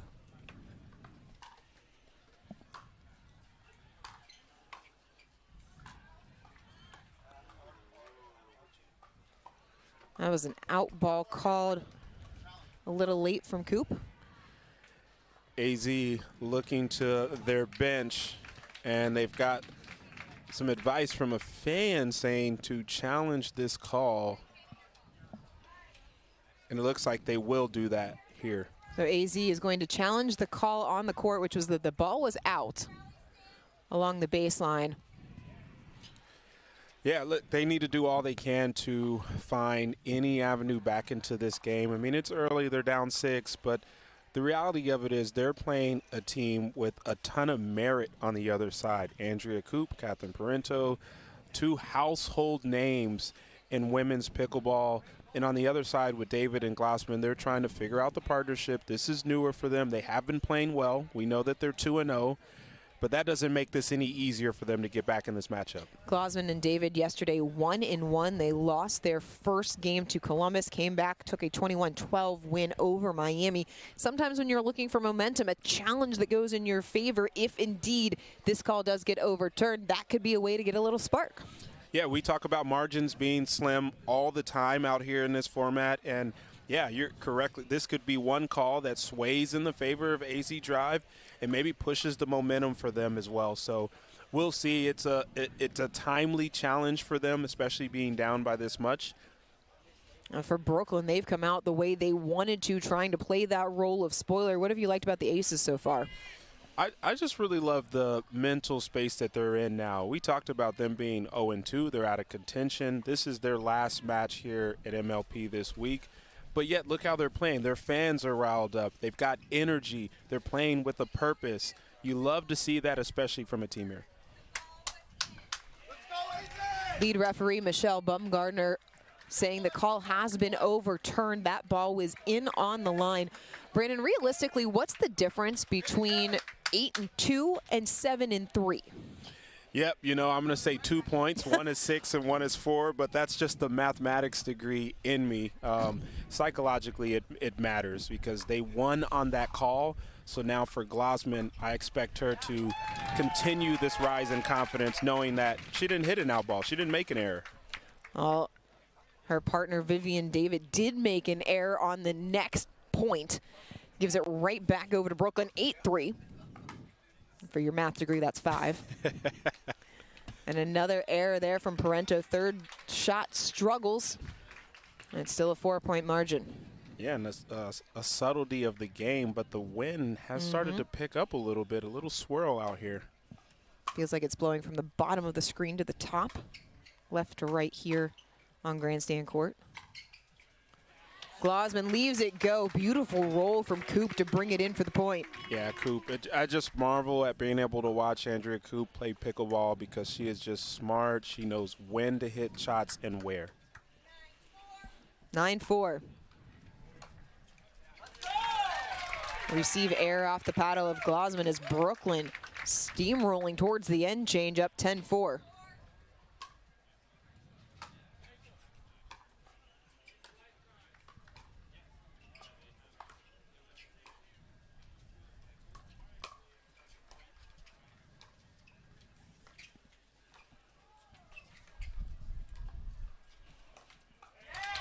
Glasman goes for the speed up, catches the tape. 11-4 Brooklyn Aces. They head to the end change in control of this women's doubles game. Yeah, I don't like what I'm seeing on AZ Drive side right now from a tactical perspective. The energy is there. They're positive. We know we're going to get that aspect from them. But that last speed up attempt from Glasman, in my opinion, doesn't make sense in that position. You don't like the tactical strategy from the Arizona Drive. What do you want to see from them instead coming out of this end change? I want to see them extend points a little bit longer. You've got Catherine Parento and Andrew Coop on the other side. They're very capable of defending, but they do get a little antsy at times. They want to take opportunities and take chances. Use that. You've got one of the best counterpunchers in the game in Vivian David. Let's try to feed that into her hands there as opposed to starting a rally too early. Pair of counterpunchers. David, one of the best. Parento, one of the best as well. When you have a lead that's up 11-4 and you're a team that likes to take chances, how difficult is it to rein that in a little bit and know that you don't have to? Yeah, it's tough. I mean, you can start, you can start getting a little trigger happy out there, but these are veterans on the other side in Parento and Coop, and I expect them to stay the course. You don't want to go away from what's got you there. It's like falling into prevent defense too early. It never ends well, especially on this football Saturday. People watching at home that are going to kick off later know. And another point for the Brooklyn Aces coming out of the end change. Yeah, AZ Drive just seem out of sorts here in this game so far.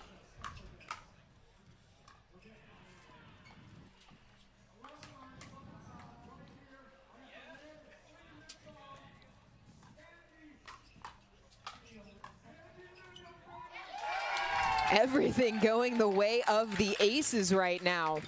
And David can only smile seeing that ball just move away from Glasman's paddle. We talked about the slight wind that's happening. I'm going to charge it to that and give Glasman the benefit of the doubt there.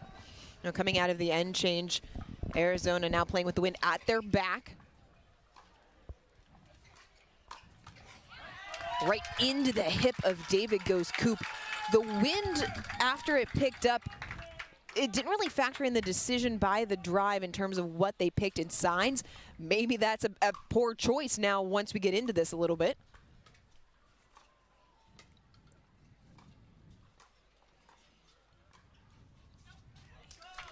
Wide from Glasman. Yeah, the wind portion is tough because when we started this matchup, there wasn't any wind. And then it starts swirling 6 or 7 points in. And you've already made your decision, wondering how that would have changed things.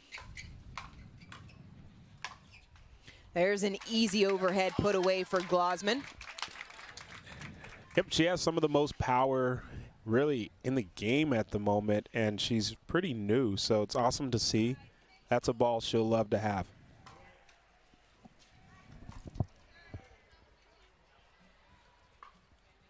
A Coop questioning.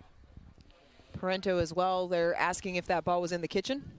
Yeah, so the referee called let right away, and it seemed as if she looked at her clipboard but didn't necessarily notice if the ball caught the line or passed the line. So if the ball does catch the line, it would actually be out, and I think that call looked to be overturned in the favor of the Aces. A second ref, Ron Ponder, conferring with Michelle Bumgardner. It has been overturned. And Parento with the forehand. Ball don't lie, perhaps? Yeah, listen, it works in other sports. Why not this one? 6-16.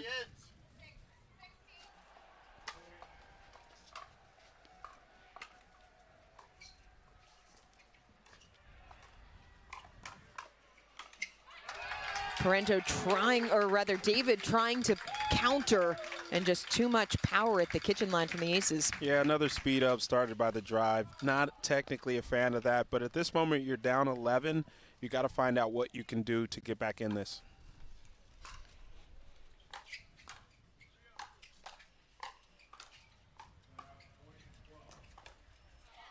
Glasman, better ball into the hip of Coop. Yeah, I will say she is not shying away from continuing to pull the trigger. As you see here, that ball bounces, and she just picks the right spot, jams up Coop.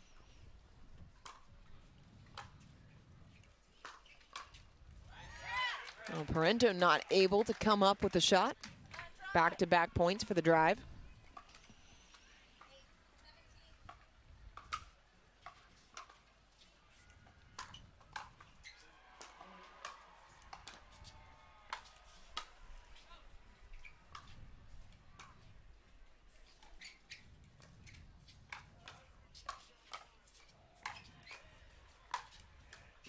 Coop puts it away down the middle.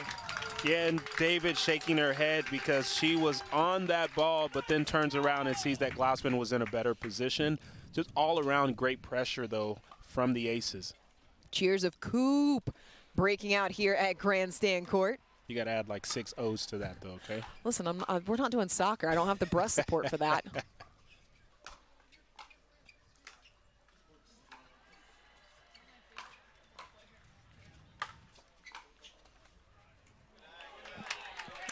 Coop just misses the back line. It's a great eye from David. She could have chose to hit that ball to keep the rally going, but court awareness and experience coming into play there for Vivian David. Now Glossman getting a friendly net cord. look, sometimes you need a little luck in your favor. Not sometimes, all the time you need a little luck in your favor, and that works in the area of Glossman there. Exact reason why they say it's better to be lucky than to be good. It helps if you're both. Right.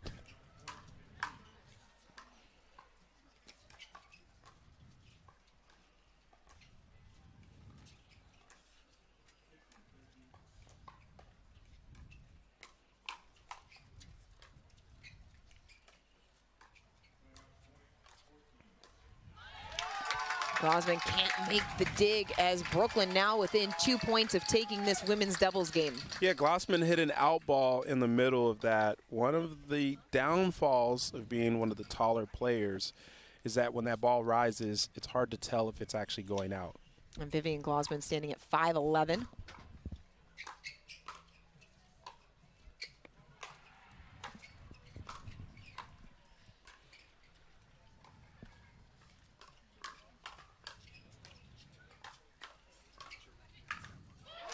David got the forehand she wanted, but just clips the tape, and now the Aces game point. This is just smart strategy pickleball from the Aces. They have been targeting Glossman from the start and relentless.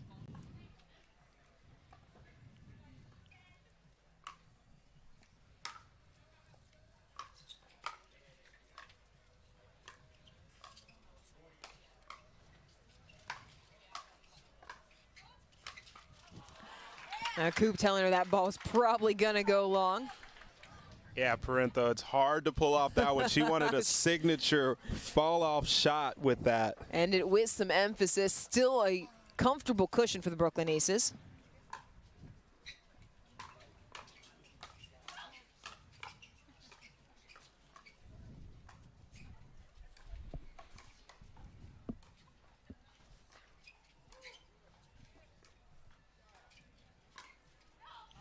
Coop lets it go, and it brings up another game point for Brooklyn. Yeah, there was an opportunity there for Glossman, but I think she saw Coop sliding to her right, decided to go out wide, just a little bit too far. Game point number 2.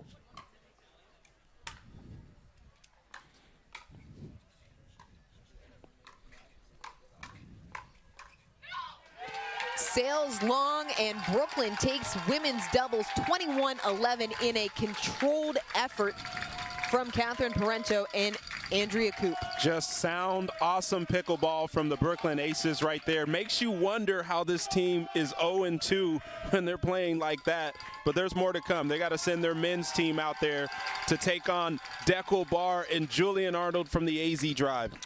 Well, since you mentioned it, Julian Arnold, Dekel Bar 2-0 in their men's doubles matches yesterday. Julian Arnold had a fantastic day. He was undefeated in all of his games.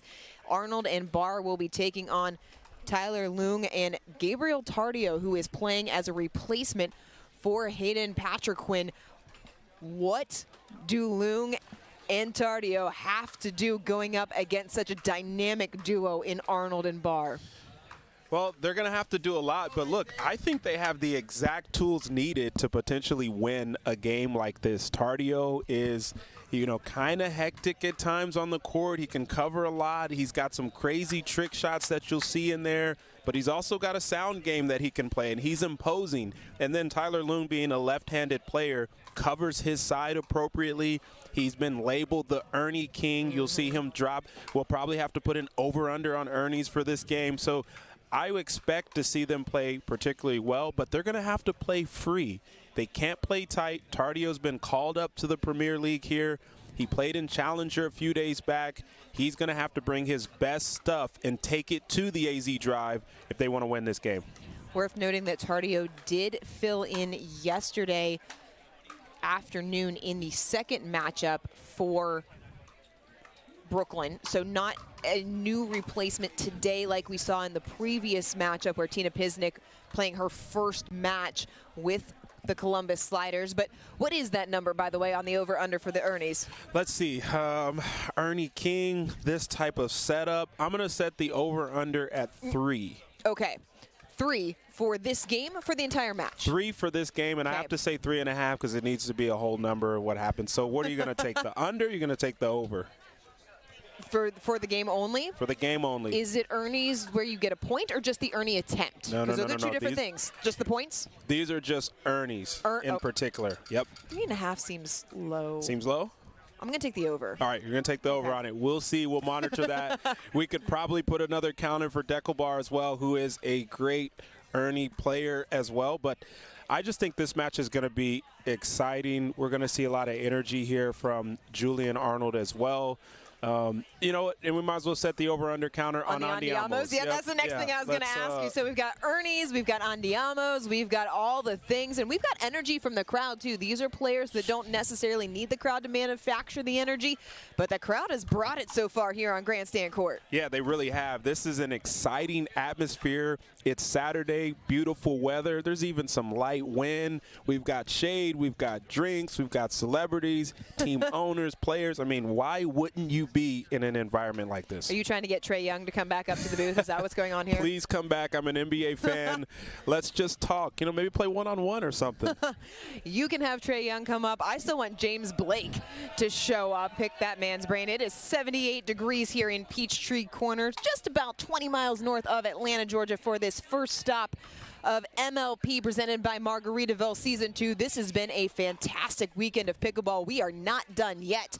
This the final matchup in Group C play. Arizona has already locked in their spot in the playoffs drive, trying to lock up that bye. Dropping the first game to Brooklyn does not help because it goes to games net. Orlando Squeeze already undefeated moving into the playoffs. They were 8 games net ahead. You've got DC playing the Chicago Slice. They were 6 games net coming into today. That match taking place now on championship court. And the Drive, the other undefeated team, playing for their positioning in the post-season, not really post-tournament. There we go. Nope, still not right. You know what? I'm 0 for 2 in that sentence. Listen, for them to carry on for Sunday, I wouldn't be making it into the playoffs at that ratio. Right. No, I guess it's a good thing I'm over here. Right. You'd be fine. You'd be fine. But look, there's things at stake for everyone here. We talk about not just the teams, not just your individual pairings, but the individual brand of each player is super important. We've got people watching. This is always going to be recorded. And so they always want to put out their best self for the prospective brands and sponsors out there. None of those things that you just said made me feel better about the fact that I couldn't come up with playoffs in that moment. Everyone's watching, Dorian. It's fine. We are ready to get underway here on Grandstand Court between the Brooklyn Aces and the AZ Drive. Aces took women's doubles. AZ Drive trying to get on the board.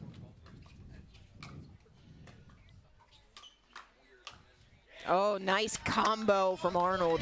And Arnold looks back to the crowd like, are y'all not entertained?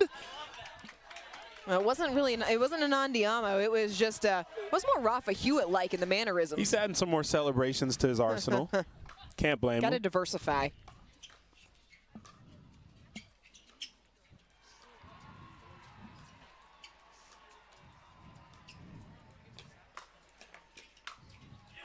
Inside out forehand winner, Loom.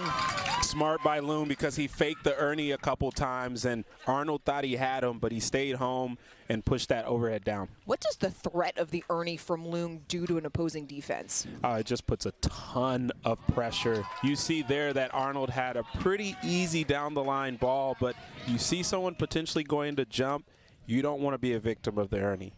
Ace is up 2-1.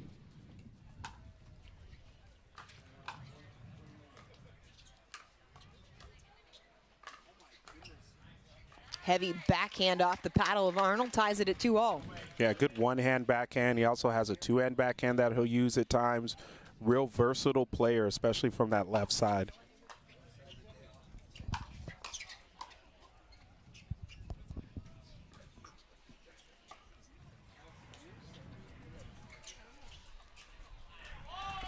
Arnold can't make the dig at the kitchen line. Looked like he had an opportunity to take it out of the air, but the wind slightly pushed it down, caught him off guard.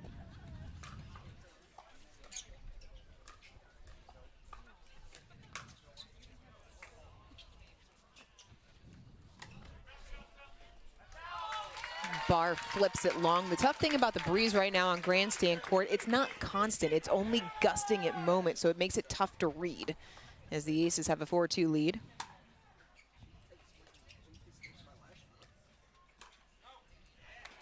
Tardio going for the speed up, misses. Yeah, Arnold yells to the crowd that was way out. Who needs video replay when you've got Arnold doing play-by-play? He's doing my job.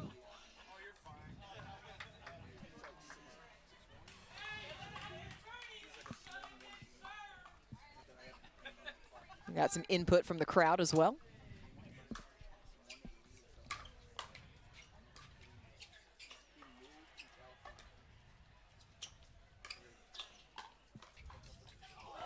Oh, nice Ernie defense from Tardio, but can't come up with the point. Wow, that was a pretty good Ernie there from Arnold. Almost defended from Tyler Loon.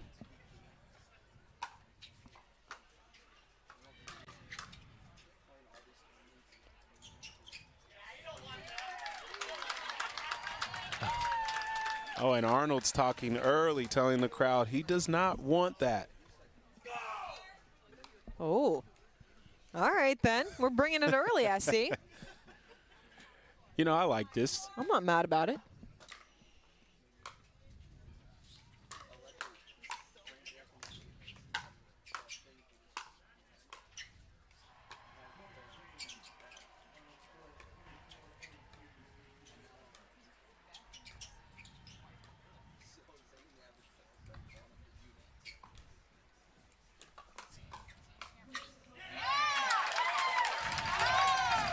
Loon getting a little fired up here. Yeah, Arnold with the speed up tried to jam Loon, but he slid to his right just enough to counter that appropriately. Well done. 5-all.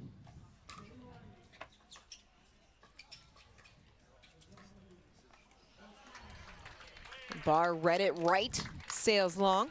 Yeah, and Tardio wanted to pull out the trick down the line of the slice, but Barr recognized it early enough and got out of the way. 6-5.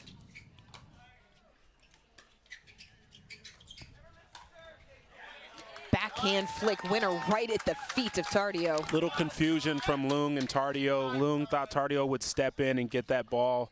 Ended up popping it up.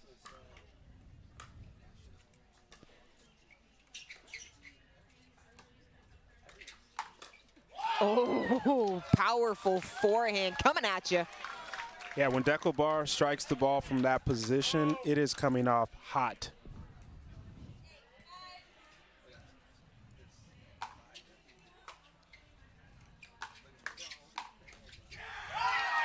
Barr going right after Gabriel Tardio on the last 3 points. I mean, that was a huge serve followed by a huge drive and then a huge yell. I mean, that's the combo they'd like to see every single time here as it forces a timeout from the Aces. Well, the other thing the Drive likes to see is they are leading by 4, up 9-5. What does Brooklyn need to do to counter the energy right now that the Drive has been able to build over the last few points? It seems like right now that Arizona Drive are just taking it to them mentally right now, and Tardio is still trying to settle in, get his bearings somewhat in this matchup. He may have to take some unnecessary speed ups, maybe fire a ball at the chest of Barr or Arnold, something to get them off him right now, because they are targeting him on nearly every single ball, and to this point it's working.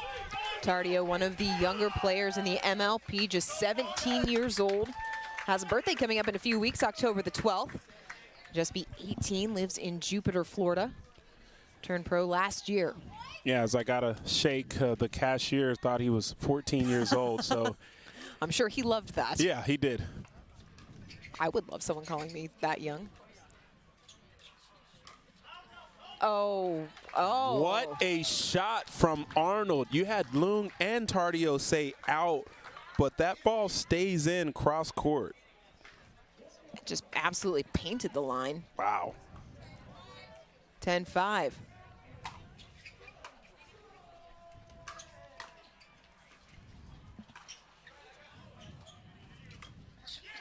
Oh, Tardio stepping across, forehand winner. Yeah, great way to bail out Lung after the Ernie was defended by Barr. I think that puts our Ernie counter at 1 there for Lung. I was just going to ask if we are keeping track anywhere. That's going to be your job. I'm tracking points.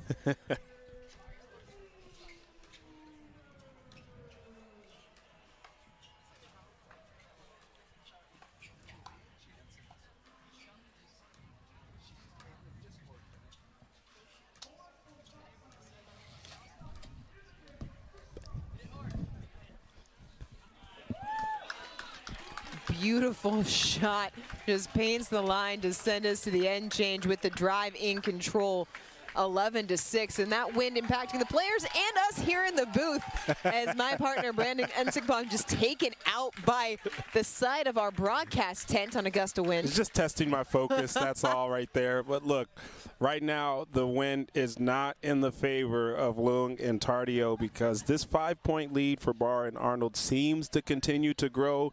They're playing extremely aggressive right now.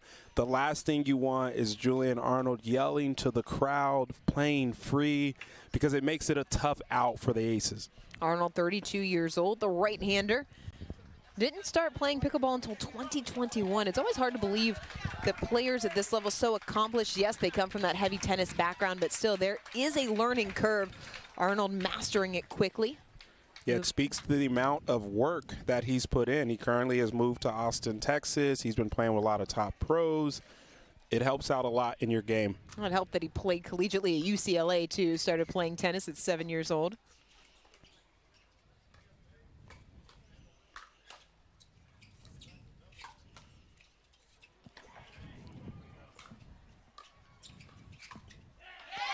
Smart decision by Lung going behind Barr. Wow, what a get from Barr on the previous part of that rally. Not able to come up with the next one. Smart play from Lung. I thought Tardio may have hit an out ball there on the sideline.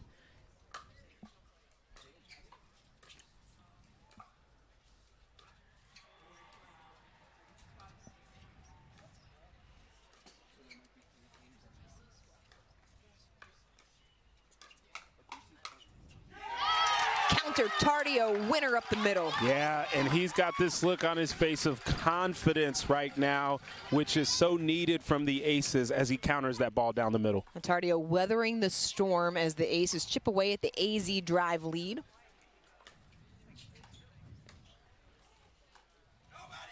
Oh, what? The inside-out forehand winner, but Julian Arnold saying nobody. What a ball from Barr as he literally calls his own shot right there. Clip it.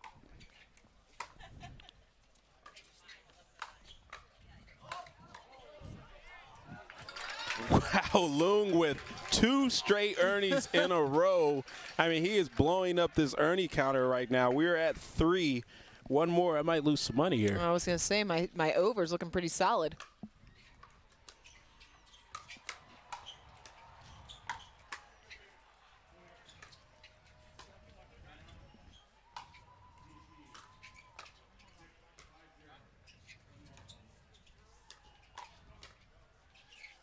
Nice combination from Barr to force the error from Tardio. Does a really good job of holding that paddle low towards the ground, and it's hard for a defender to know where he's going to hit it. He just went behind Tardio and opened up an opportunity.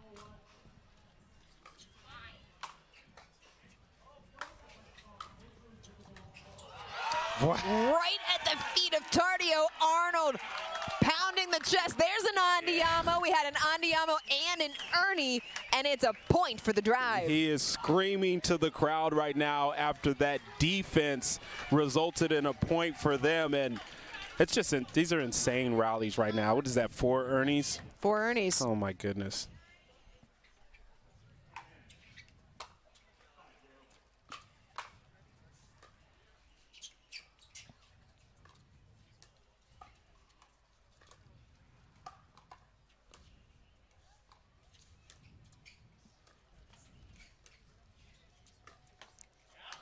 Off of the edge guard. You don't typically see Leung make that type of error. Yeah, he was sliding to his right to anticipate a down-the-line shot from Arnold, and Arnold went semi-cross court and caught him off guard. 15-9.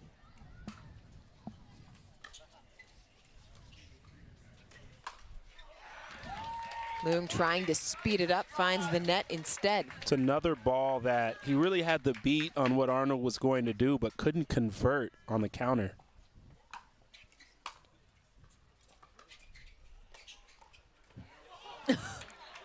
And Barr with a spectacular 17-shot in one. Ernie, Burt. Look at this ball right here. All the Sesame Street characters in that shot. Yeah. And he literally asked the referee, was that good? Nope. It looked good, though.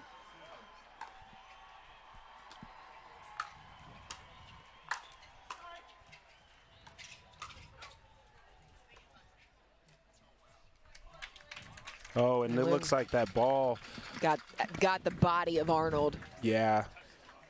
It's a high character play, right? Ref didn't see it. He just tells him, nope, I think it hit my body there. 11-16.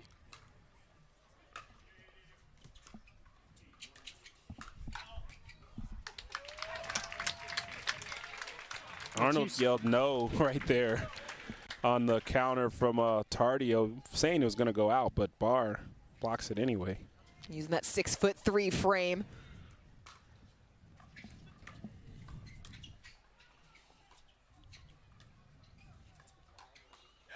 Oh, Barr, beautiful inside out forehand speed up. Are you kidding? Yeah, one of the best at that. Again, he'll hold that paddle straight down and then he'll flick in multiple directions.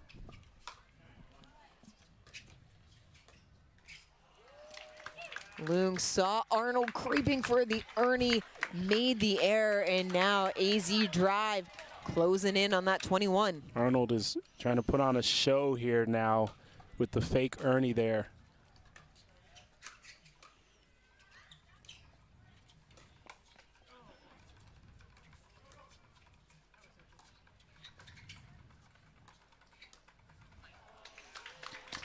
Another error off of the paddle of the Brooklyn Aces. Game point AZ.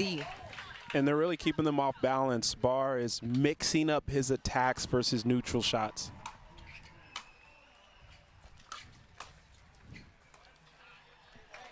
Deep ball from Leung. As Brooklyn able to save one game point. Still work to do, trailing by 8.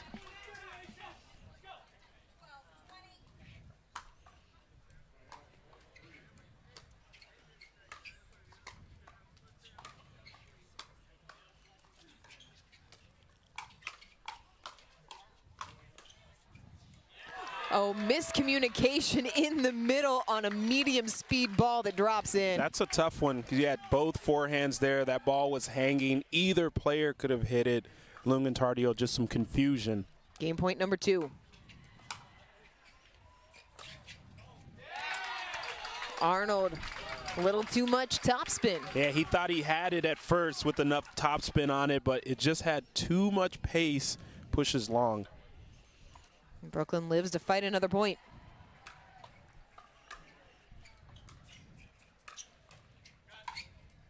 Easy backhand put away there for Barr. Anything that high, especially coming off that engaged paddle that he has, makes it really tough.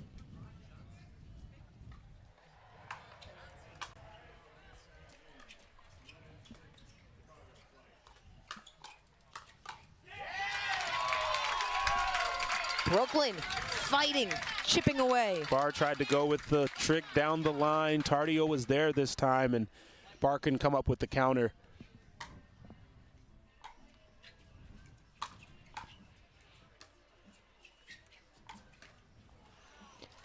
Speed up directed at Tardio earns AZ a 4th shot at taking the game. Trading blows, but they are needing to win on their serve. See if they can convert here.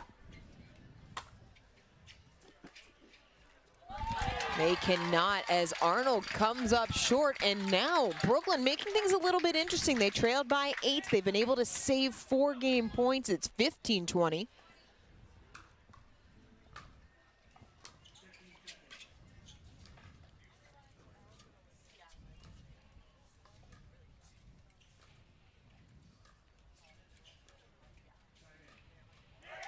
Make it 16-20 as Arnold can't come up with the dink. An uncharacteristic miss there from Arnold, but the pressure is mounting with this lead cut to 4.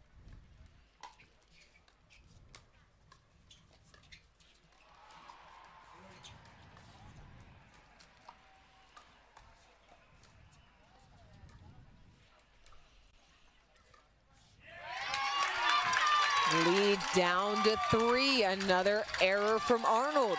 And the second missed dink from Arnold forces a timeout called by Barr for the AZ drive. And don't look now, but the Brooklyn Aces fans are lighting up this place. You don't have to look. You can hear them as they are chanting, trying to get their team back into it.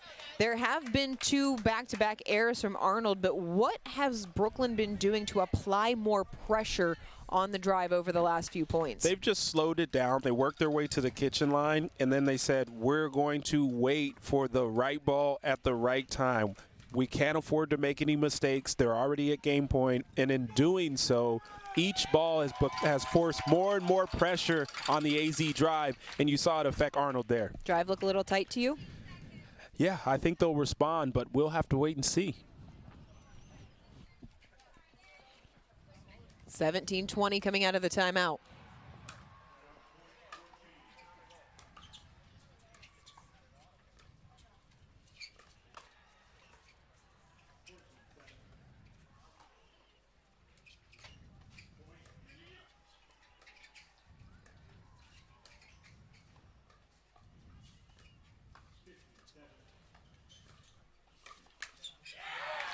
Arnold with the speed up. Tardio can't counter. Smart move from Arnold. He recognized that he's missed a few backhand slices. Now he's moving out, hitting a couple forehand dinks from that side.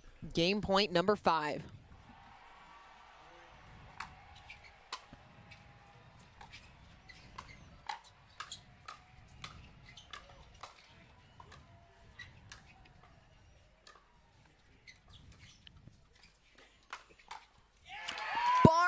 Backhand winner drive, take it 21-17. Great setup from Arnold here as he saw an opportunity, speeds it up to Lung, and then Barr finishes with a 2-hand counter.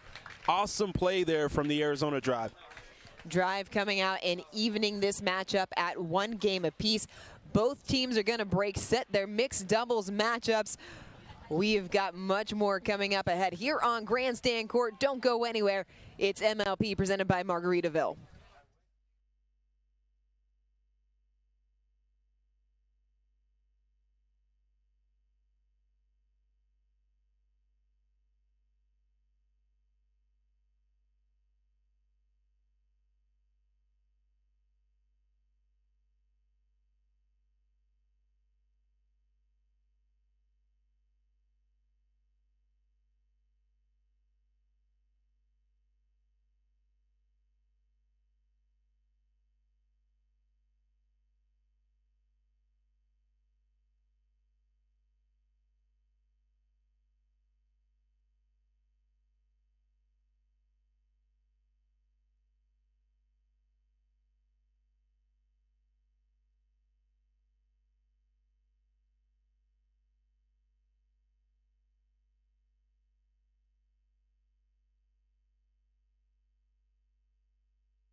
Welcome back to Grandstand Court. Brooklyn Aces AZ Drive tied at 1 game apiece as we head into the first of 2 mixed doubles matchups. The Drive did choose to react, so they have put out Deckelbar and Vivian Glosman to square off against Gabriel Tardio and Andrea Koop. Brendan, what should we pay attention to in this one? Well, for Deckelbar and Vivian Glosman struggled somewhat in that women's matchup. So I'll be interested to see how she responds here. It should be a little bit easier for her here since she's not going to have to cover as much court. Deckelbar notoriously is a player that will cover 95 to 98% of the court when it comes to mixed doubles.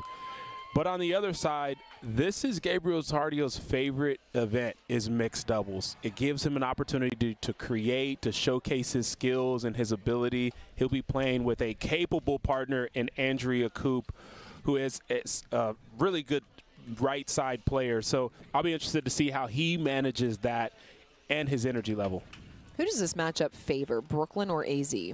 I think this matchup favors Brooklyn here. Bar is one of the best mixed doubles players.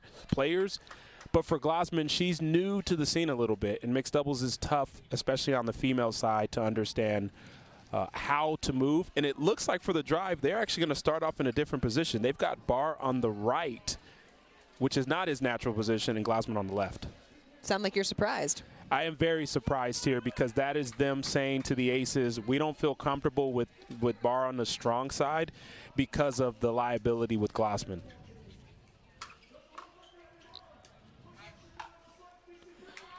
AZ able to get the first point, but if you're Brooklyn, do you look at that and go, okay, we feel like we're now have some sort of advantage?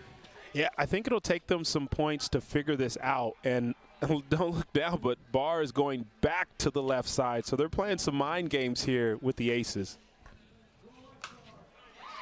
Tardio not phased at all, puts away the overhead. Yeah, anytime you can get a high ball in an overhead, it's hard to stress you out there.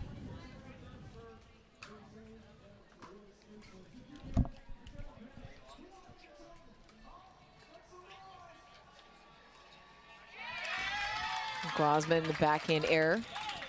And the Drive, they may want to be a little bit careful about switching both sides multiple times because that could keep Glosman feeling uncomfortable.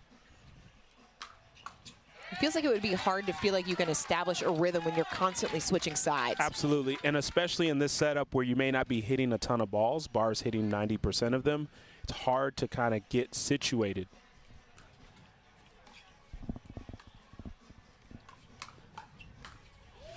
Tardio absolutely painting lines with that forehand point aces.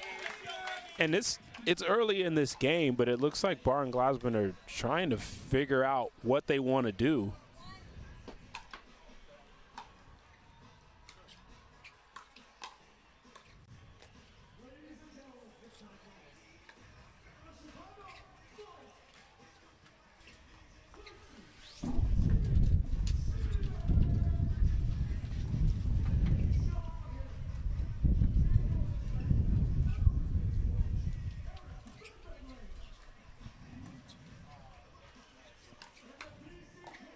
Oh, aces all over it. Koop coming up with the winner past Bar. Great point construction from Tardio and Koop, and it's going to be a challenge for Bar and Glosman to really get leverage in these rallies.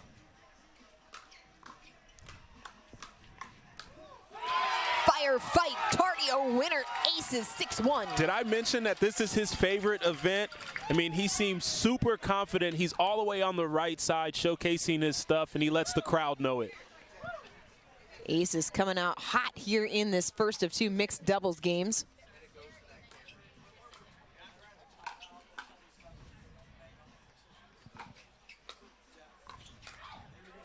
Oh, Tardio, everything falling in off the paddle of the 17-year-old. I mean, he's playing so well. He even took an out ball and pushes it back in for the winner, and that forces a timeout for the AZ Drive.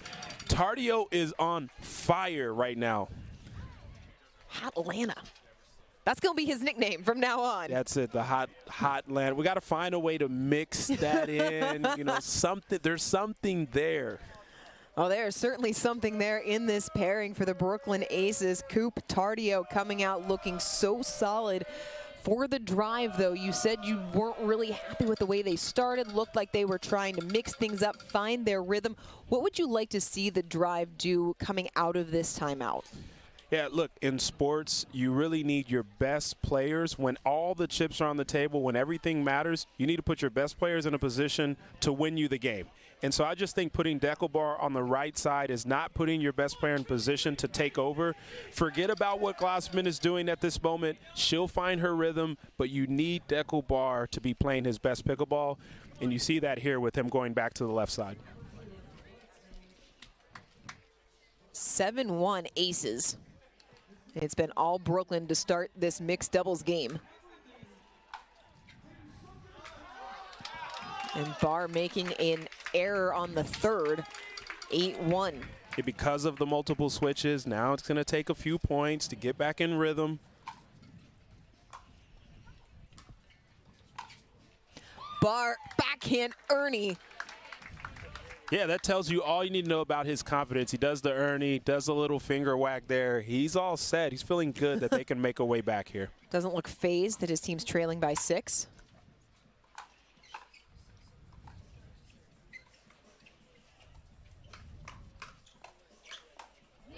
Sends it long. Another point for the Aces, 9-2 Brooklyn. The challenge is, because of all of those switches early with Arizona Drive, you've now got Tardio feeling ultra confident.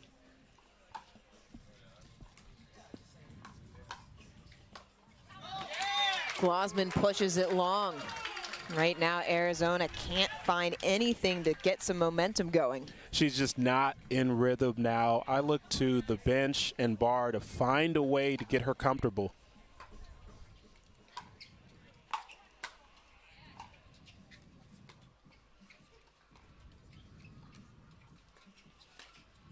Outcast blaring from championship court, but Gabriel Tardio saying, ain't nobody fresh as me. Yeah, I love it. He's feeling super confident, walks over to the bench. They're loving what they're seeing right here. I mean, this is an 11-2 lead right now for Tardio and Coop. And I think for Barr and Glassman on the other side, he's going to have to go to overdrive at this point. Create some chaos, controlled aggression, find a way. And what will happen is, as they continue to get more and more points, Glassman will get comfortable, and then they can start attacking. For AZ, though, they have to be able to get points, and that has been uphill sledding for the drive against Tardio. Coop, for her point, she's holding her own, but it has been Tardio who's been creating for the Aces. You know, Dorian, sometimes in sports, you can just overthink things. And I think for the drive, they overthought this early by mixing Glassman on the left or on the right. They need to just get out there and play their game.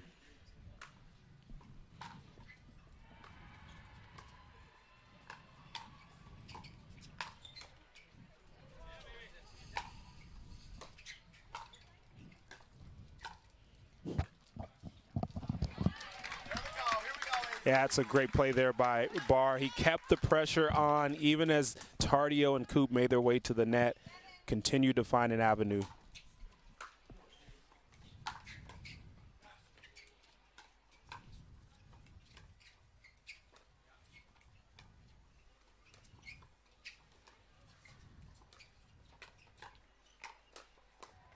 Oh, the hands. How impressive has Tardio been in this game? I mean, he is playing as if he's the best player right now on the court. Barr made the mistake there of going cross-court with that counter. Should have went down the line, and it cost them.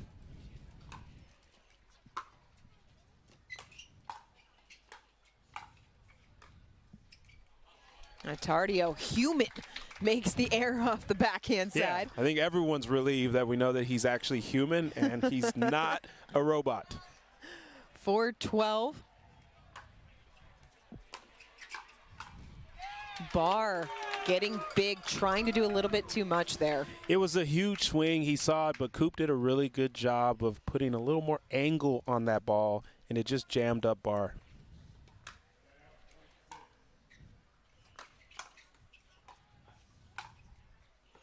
Good put away, smart decision there from Barr, just go right back up the middle.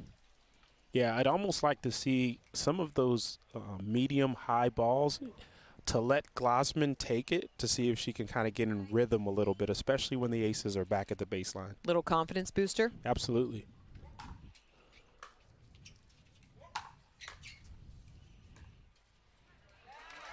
Well, Barr may be in need of some confidence of his own as he's missed some uncharacteristic balls for him. At this level, it's extremely hard to take over an entire game by yourself. And so while he can spark a run, they're really going to need Glossman to come along with them as well to get back in this game. Speed up, push long, forehand block, not enough shape there. Aces are they're just dialed in at the moment, and the driver scratching and clawing to figure out something to get back in this. Yes! Barr says no. And it does look like Tardio will challenge, but that ball. That was close. It was close. That's, you know, Barr said no immediately. That ball trailed, and then Tardio says yes. You know, I got to just see the replay on it because that was extremely close.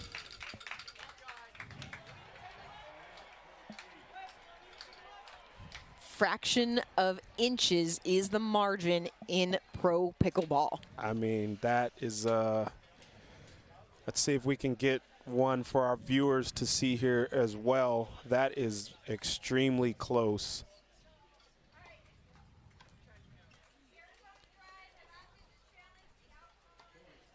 And this is the official challenge call here from the referee. That's our lead referee, Michelle Bumgardner, announcing that there is an official challenge. As the rally stands, it is 15-6 Arizona. Deckel Barr calling that ball out off the paddle of Gabriel Tardio. Yeah, it was, look, I'm sure that they're going to have a good angle on this. I actually got a slight camera education from our crew out here. They mentioned that they've got 120 pixels on these cameras out here, right? And so what does that mean for the view of the ball? That they can actually see the movement within 4 inches. So we're actually going to see the ball bounce. We're going to see how close it was to the line. Oh, and the cameraman tells me it's 2 inches. Yes, we've got 8 high-speed cameras pointed at all the lines here on the court. VAR in action, so the best view you're going to get. The referees have it here on video replay. Our video replay is Vicky Ryan here in this particular matchup. Yeah, and I apologize for the suspense, but we are not able to put that on the screen for our viewers to see right now. It is just strictly for the referees, but it is insanely close. They're still debating this. If they can't make a confident call either way, they will say the call is going to stand. Right. It does have to be indisputable video evidence. That phrase should be familiar to anyone who's ever watched NFL, college football. You've heard it before. You clearly heard where I stood because from my vantage point, it looked in. Now, my line calling percentage is not awesome. I mean, they talk about some of the hardest jobs in pickleball, refereeing, line judging. That's all sports in general. They're at the top. Right. Listen, someone's always going to be mad at you no matter which way you call it. That is true. Don't open the YouTube comments. Don't look on social media. Never do it. The referees have confirmed they are walking back towards center court. Here's the call from Michelle Bumgardner. The call on the court has been overturned. It is point Brooklyn. That is a winner off the paddle of Tardio. I mean, what a counter from Tardio. He has some of the fastest hands on tour. You saw it on display there as that ball landed in.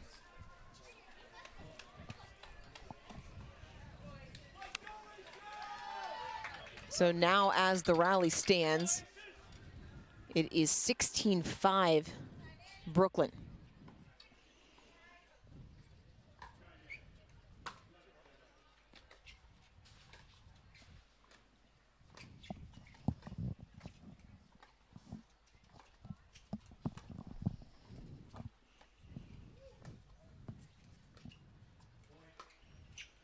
There's a nice speed up from Glosman. Little roll, finds some court. That is just huge to see as you see Vivian David on the sideline jumping up and down, because it's a winner for Glosman.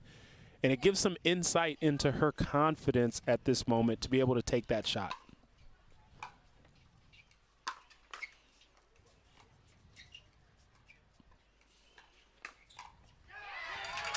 Counter from Tardio, too hot to handle. Yeah, Barr thinks he hit maybe an out ball there, but he slid expecting the counter. It was just a little bit high, and he was unable to come up with the winner.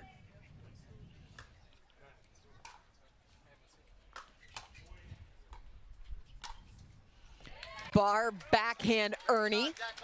Yeah, it's a great Ernie from Barr. Not only did he Ernie this ball, but he actually looked to see where to hit it. Instead of going sharp cross corner, he went to the middle.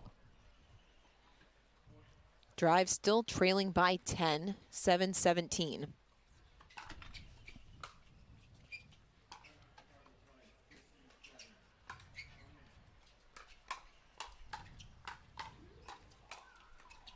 Great hands from Coop, but Barr finishes. Some life from the AZ drive after that firefight right there.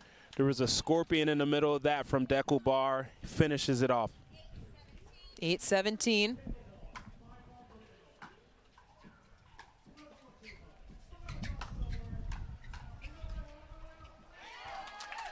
And Tardio making an error. So Brooklyn with some life, trying to get their way back into this game. We've seen it before here on Grandstand Court.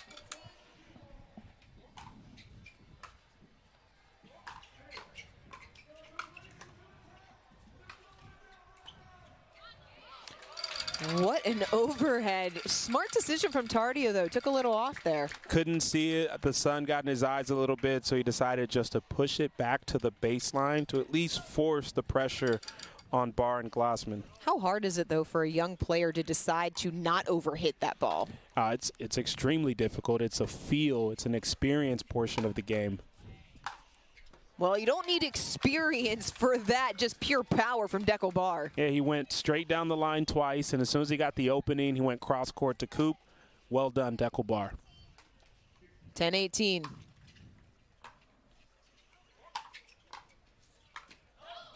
Oh, Glosman feeling confident, but stepped over, perhaps ill-advised in that moment. Yeah, you know, I don't hate the attempt, but we say second guess. I think she third guessed that opportunity to go to that ball, and you can't do that in that situation.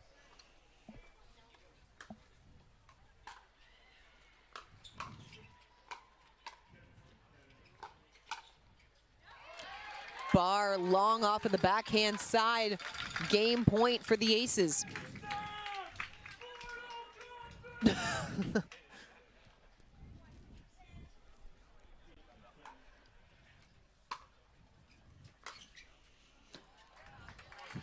Looking for the statement there off the forehand side. Yeah, Tardio fired that ball. It was just shy of landing into the first row stands.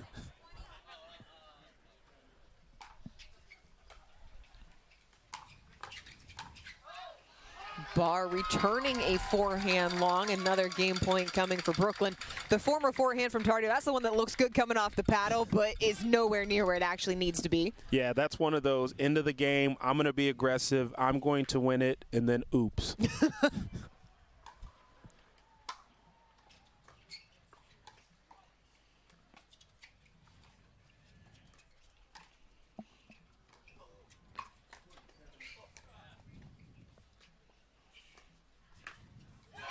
No oops about that. Tardio winner through the court. Aces take it 21-11. Great job from Tardio and Coop. Tardio was all over the place. Shout out to Coop for allowing him room to roam and reign, and that ends up in a win for the Brooklyn Aces. They take a 2-1 lead in this matchup.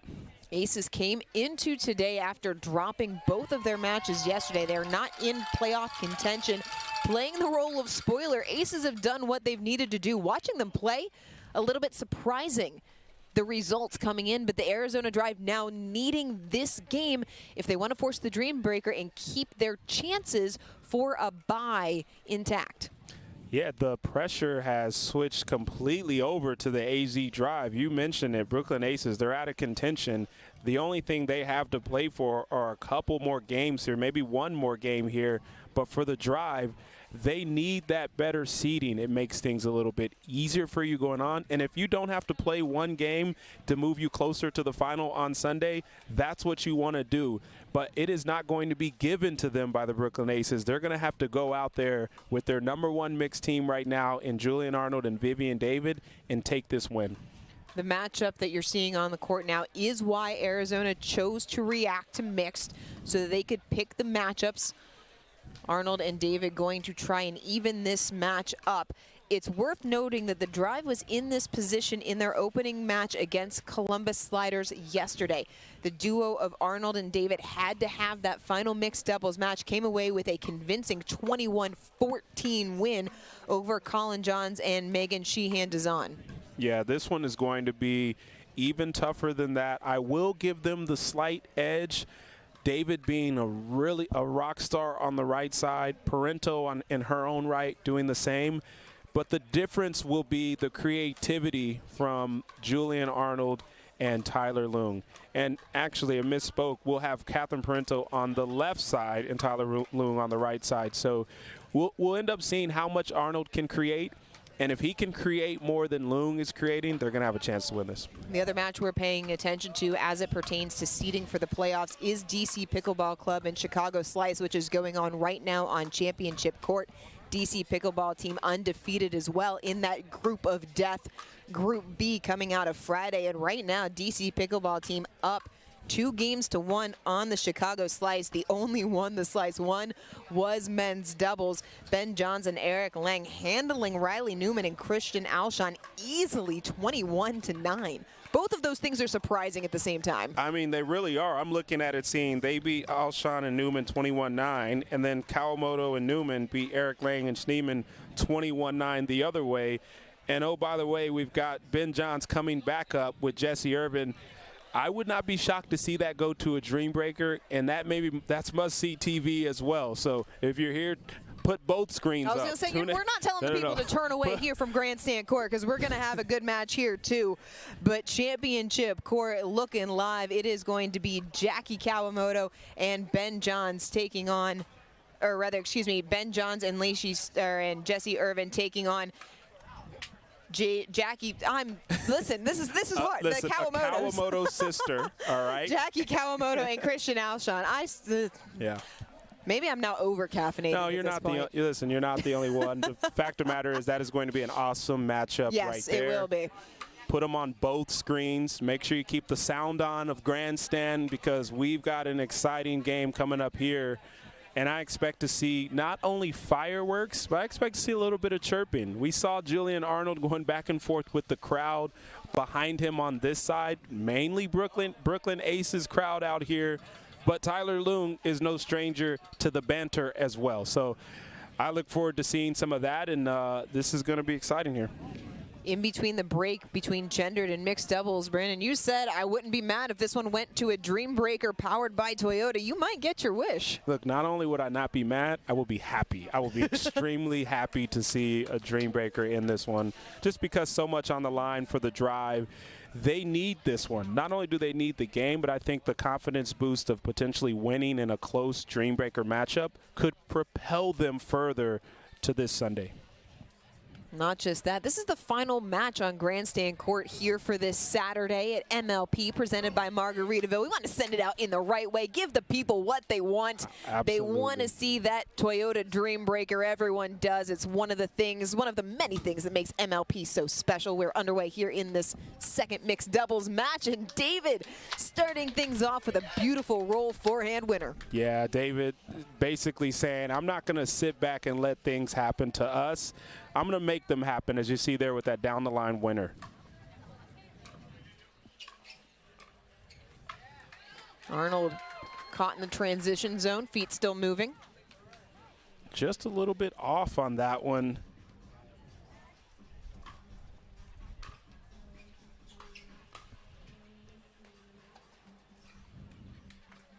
And the same thing as well for Leung there. these players did sit down for, 10, 15 minutes, so maybe getting a little bit more comfortable out here before this gets going. Nice ball there from Parento. A little inside-out action. And we talk about the game within the game to watch. The amount of times that Arnold comes over on the outstretched side of David will be something to keep an eye on.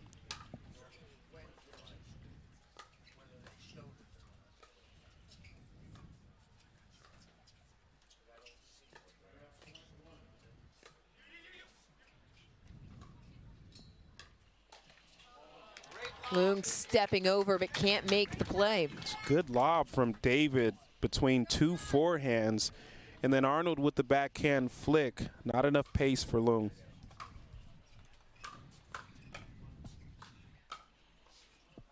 Oh.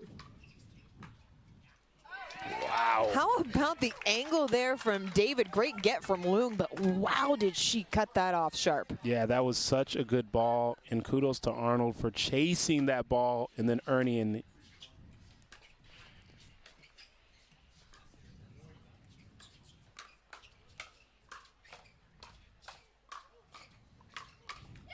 Fast and furious on Grandstand court, but the Aces get the point.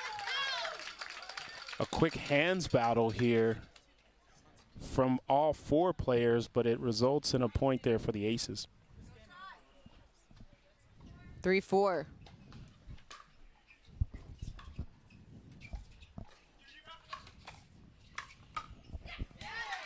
Parento going right into the hip of Vivian David. Starting to see the energy pick up there for the Aces. Parento, great play there to get that ball down.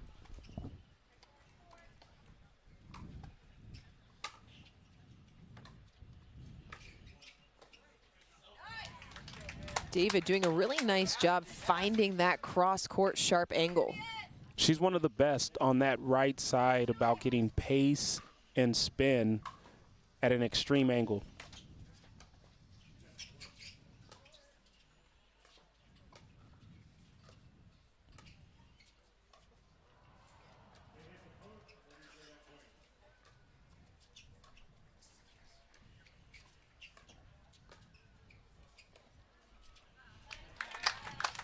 Loong comes up short.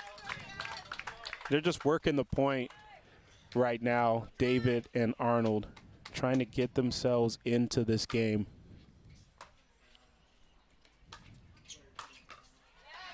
That'll help. Loong goes into the body of Arnold. Yeah, that was a ball left a little bit high from David. Loong took advantage of it.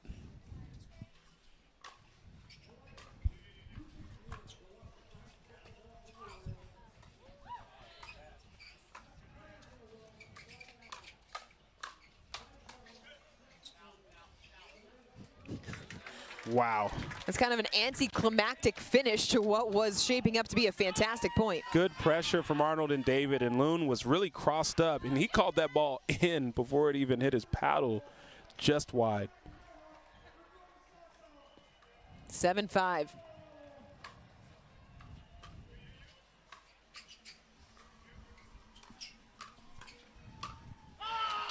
Put away overhead from Arnold through the middle. We got some yells from Arnold, and he gestures to the crowd to be a little bit quiet for him.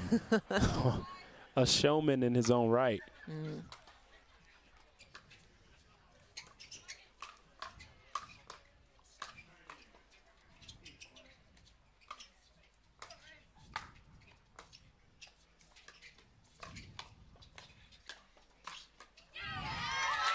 Loong stepping over to get the winner. Such a great play from the Aces. No panic at the baseline.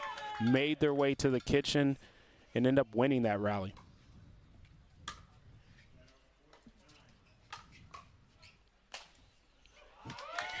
Another easy overhead put away. David setting up Arnold for the winner.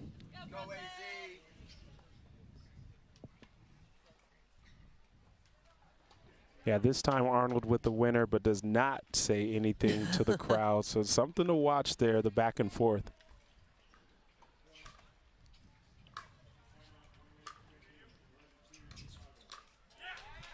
Oh, Arnold just mishitting the backhand. Yeah, I think he's feeling like that's a little too aggressive on that shot, especially from the low position.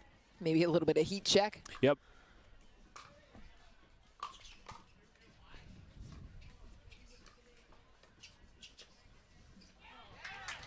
David misplaying the forehand dink as back-to-back points makes it 8-9. Brooklyn cutting into the lead. They're allowing the aces to settle in here.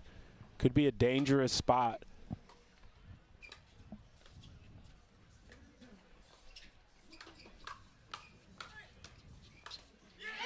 Forehand winner, Loom finds the corner. Love to see the misdirection. David started off with one on the right side, and then Loom trailed that one and put a ball right behind her. Well constructed point, 9-all here on Grandstand Court.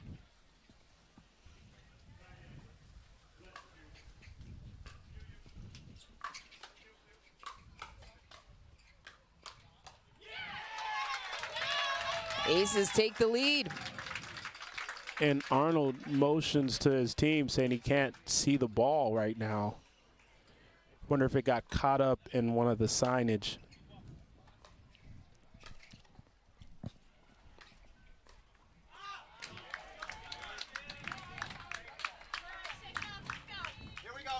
I think both teams here want to head to the changeover on their terms.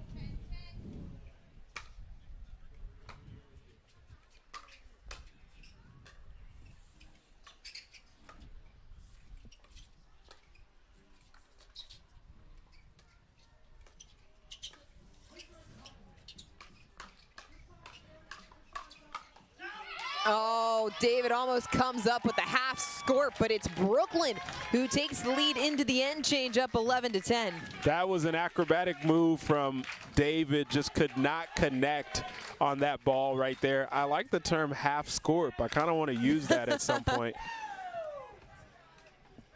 Well, this one has all the markings of a game that is going to go down to the wire. Brandon, what is this matchup that has been so close so far going to come down to? Man, this is, we talk about it that there's some times where you have to kind of throw out the X's and O's and you just need to find a way. This feels like that. The tough part here is as the game weighs on, the pressure is going to be more and more on Arizona Drive if they do not build up a lead. So outside of this changeover right now is an extremely important time for them to string together a couple points. Do the Drive need to make a change to string together points or just get a little bit lucky and pick the right spot? I think they're playing a tad bit tentative at this moment right now. They really got to let it fly. It has to be controlled aggression, but they've got to find those avenues and find them quick.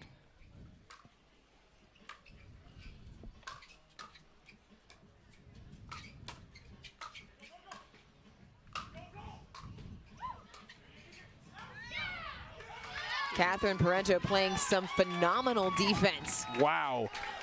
The athleticism for Parento there, and Loong directing traffic, saying go, saying left. And that forces a challenge here from Arnold. Yeah, the Drive will challenge that call on the back line. It was called long by Loong. Yeah, that ball looks pretty in on my side here. One thing I did mention earlier was Arnold was motioning, saying he can't see the ball at all. And it seems like he was talking about off of the paddle of Catherine Parento with the white and the blue paddle, the ball popping off of it, making it a little bit tough for him to see. The white and the blue paddle, a little bit on the lighter side. It is very bright here on Grandstand Court as well. Lots of sun, no cover. It's not going to make it easy as well. You've got some white signage in the back along the baseline, some white signage up on the back. There are some fans and some white shirts. So there's multiple elements in play here when you're trying to catch that ball coming off the paddle and reading the pace, the spin, the direction. Yeah, listen, there's a lot. And then with the stakes being high like this, you need to get the win. You're looking for the #1 seed. You want to not play the quarterfinal. you could have a tendency to start finding reasons why things aren't going your way. And so look for Arnold to get past that. It's kind of like when you strike out in baseball and you look at the bat, like, clearly it wasn't me, it's the bat. Yeah, absolutely, right? You get a new bat, you throw it away, and then you find a way to do the same thing. And how many times have we seen players look at their paddle after they've missed a shot, too? It's like, okay. It happens. So, you know, does it mean that that doesn't affect it at all? No. But in this type of environment, Arnold and David have to eliminate any excuses that they see. They've been able to do that before and find a way to come out on top of this game, because if they don't, they will lose this match. The call on the court has been overturned. Brandon, from our vantage point, that's a pretty easy overturn. That ball on review well inside the court. Yeah, it was. I don't hate the challenge by Arnold. Maybe it's a way for him to just get a timeout right there, regroup, see if something sticks. In this case, it did not. It makes it 11-11, so score-wise also fairly significant as the drive trying to force that Toyota Dreambreaker. Oh, and Parento just misplayed it going for the Ernie. That ball maybe a little bit slower than she anticipated. Yeah, the Ernie is a great shot. It's flashy. That's some of the downside of an Ernie. If you misjudge it, mistime it, you could end up with that result.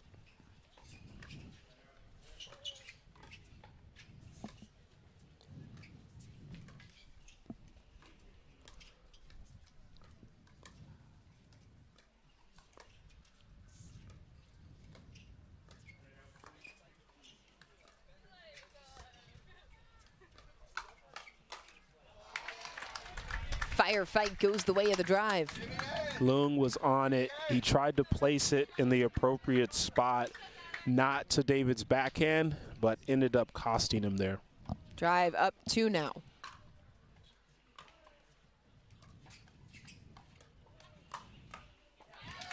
Leung, smart play, just puts it at the feet of David. Some confusion as Arnold came all the way over and then decided not to take that ball late. Forced Vivian David to pop it up, and Leung puts it away.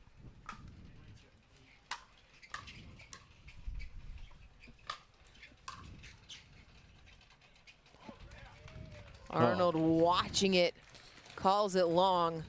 Wasn't sure as he felt the breeze if that ball was going to stay in, but it is just long there. And Brooklyn not motioning to challenge, so 14-12.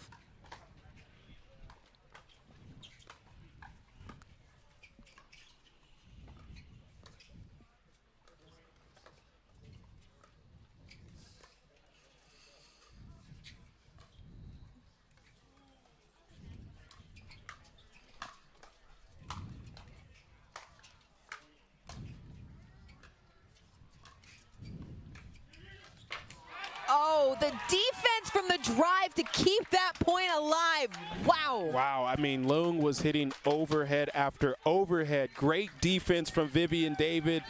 Arnold comes in at the end there, and they end up winning that point. Largest lead for either side here, 15-12 drive.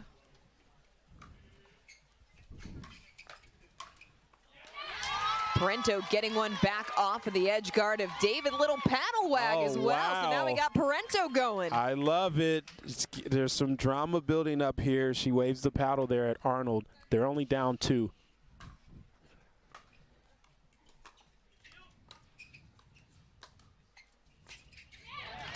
David comes up short.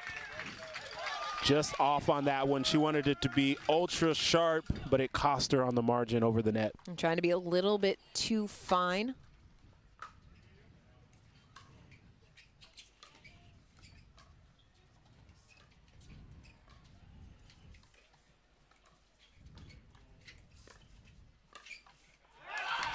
Smart speed up from Arnold for the winner. It's a great shot from Arnold as he let that ball travel, slid to the right, and then rolls it with enough topspin. The ball's well inside the baseline. Man, how fast, though, that hand-wrist action?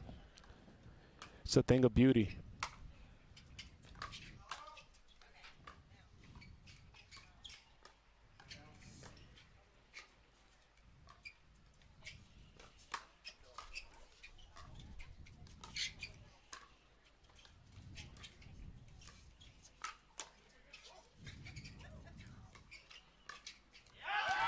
backhand flick winner for Arnold, another point AZ. I mean, we had an ATP from Arnold, we had the Ernie from Vivian David, and then the backhand roll from Arnold to finish off the point. He picked the right spot and jammed up Leung and went to the middle.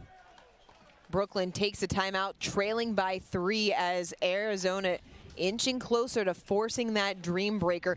Coming out of the end change, Brandon, you wanted Arizona to play a little bit more free, take a few more chances. Have they done that here over the last few points? They have, and you've seen the energy raise a little bit on that side. It looks like they're playing more free. Now, who knows if inside they're a little bit tight, but what's showing to their opponents is they're here for the fight, they're taking opportunities, and they're ready for whatever is going to come their way. So I look for them to continue that, and they have to if they want to win this game.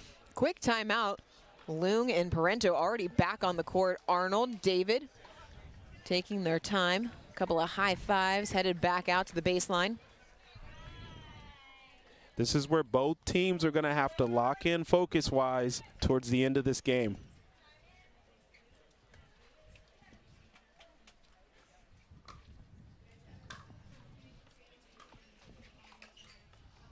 Parento going for the speed up, misplayed into the tape.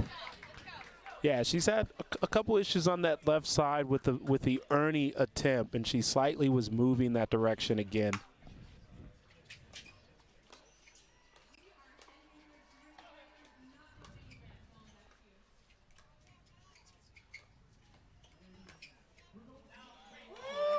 Parento just misses along the baseline. Wow, that is that's where the yoga classes pay off for Vivian David, as she just gets out of the way from this ball.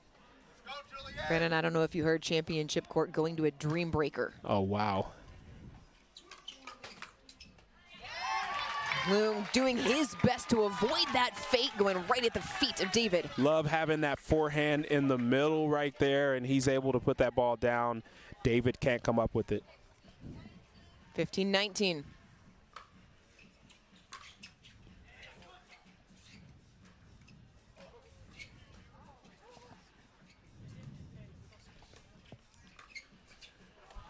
Oh, what a tag there by Arnold. And it couldn't be sweeter for him, as he's been going back and forth with Parento all game with some friendly banter. Game point drive.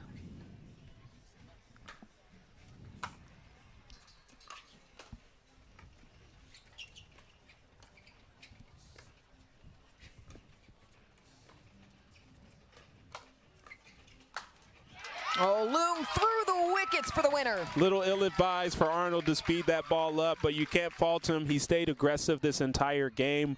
Leung was just on top of that and able to win the rally. 16-14, Aces trying to find a way to win.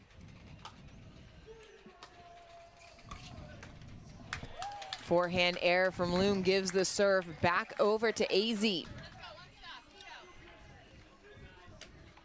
Pressure moments here on Grandstand court.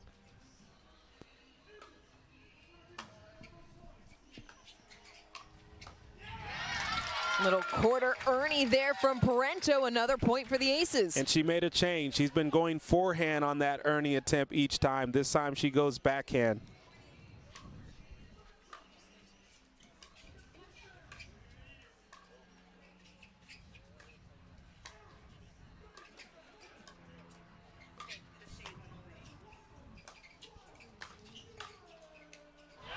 David stepping over at just the right time. It's a great ball from her. She is one of the best at going from right to left with that two-hand backhand.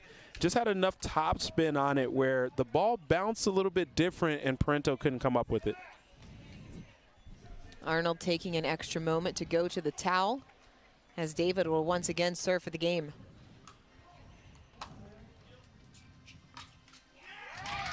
David can't come up with the forehand. We're not done yet here on Grandstand court. It's 18-20, Aces on serve.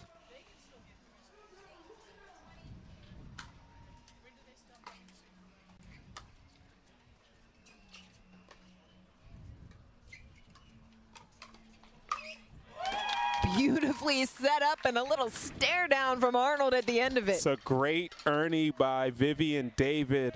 an even better defense from Parento, but Julian Arnold is there. What's that, like a 30-inch vertical he's got?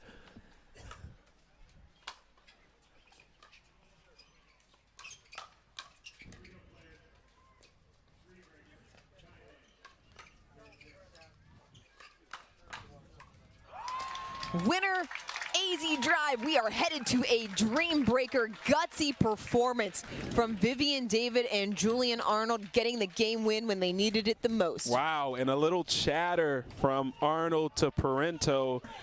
This has some nice drama build-up here, and what way to end all of the talk to squash everything into a dream breaker. Well, if you thought there was drama before, there will certainly be drama after the break. Don't go anywhere.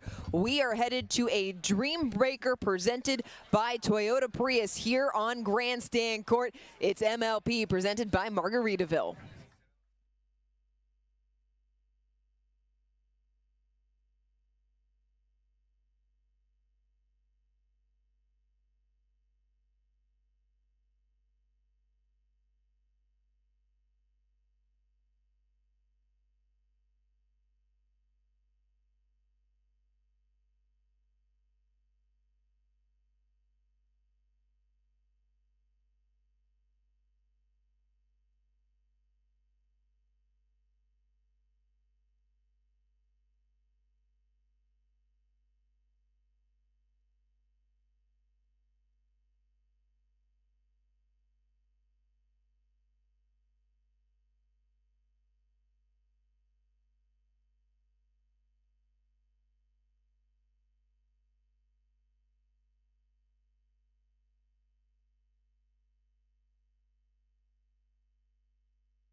Welcome back to Grandstand Court. Brooklyn Aces AZ Drive headed to a dream breaker powered by Toyota Prius.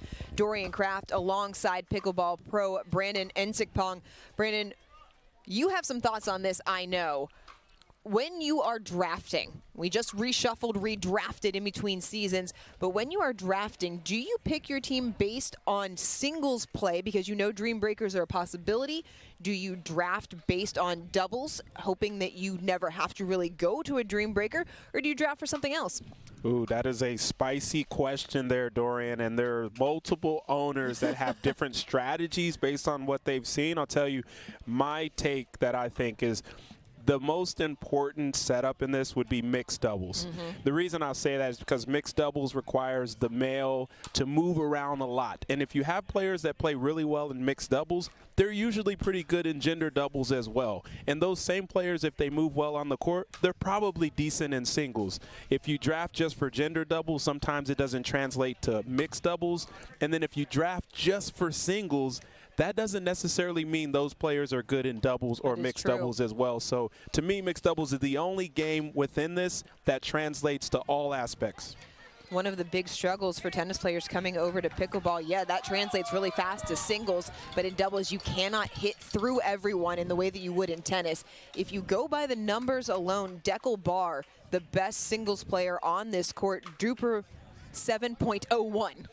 That's pretty good. It's and you know what's insane about that is that this man hasn't even played singles in maybe, I don't know, a year-ish and a half on the tour, but his DUPR is that high because he is that good. I would say the most active player that they have right now is Julian Arnold, who they're sending up first. This man has taken down some of the best in singles, and he's still currently pursuing it. We were debating on who it was going to be. It will be Arnold and Gabriel Tardio to start us off in the Dream Breaker powered by Toyota Prius. First point goes to Arnold.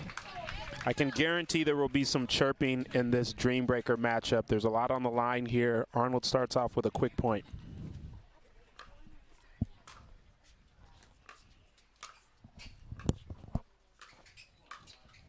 Backhand cross-court winner point drive. I love the face from Arnold. He just always looks as if, are you seriously putting me against this guy? Great play from him. That's just confidence. It ain't bragging if you can do it, right? I agree.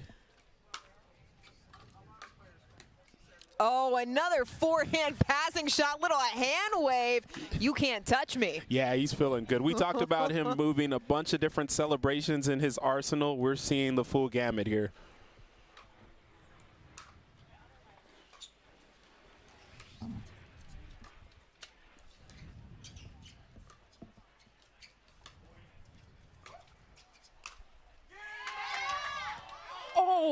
Oh, wow. That ball was over. Tardio thought he won it. Arnold able to track it down. Can't bring it into the court. That would have been absolutely ridiculous. What a play from Tardio to stay focused and win that point, but this place would have erupted if Arnold made that shot. Loong inside out forehand, caught Bar guessing. Smart play by him. He dropped that first one and made Bar reach and then closes the gap and goes behind him. 2-3. Misplayed there by Loong.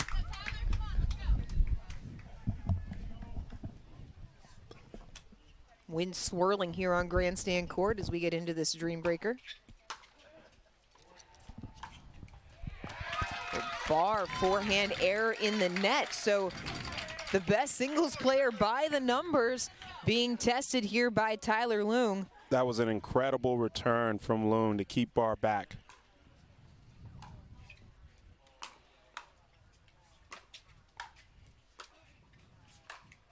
Bar punishing the overhead as Arizona and Brooklyn split those 4 points. Yeah, it was a good showing by Loong trying to make up the gap from that 3-1 deficit with Tardio and Arnold.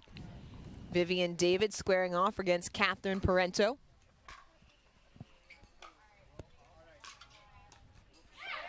Parento gets the first. What a high-level shot, moving to her left. She planted on that left leg and then puts the ball and dips it into that left side and makes Vivian David stretch out.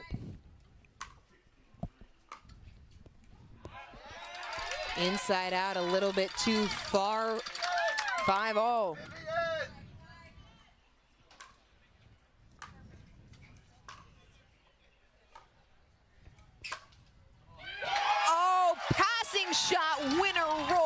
Parento aces up 6-5. She is their best singles player for the aces, and she's showing it here. What a play from Parento.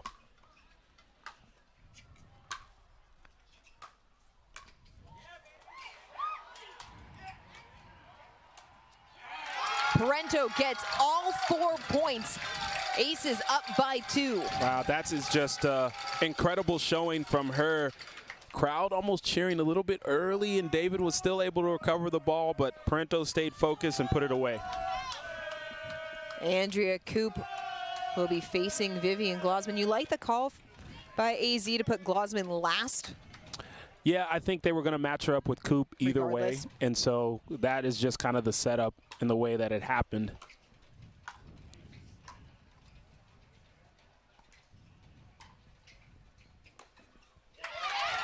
Backhand error from Glosman. Yeah, Koop shakes her head like, I'm not sure what I was doing on that ball before, but it worked out.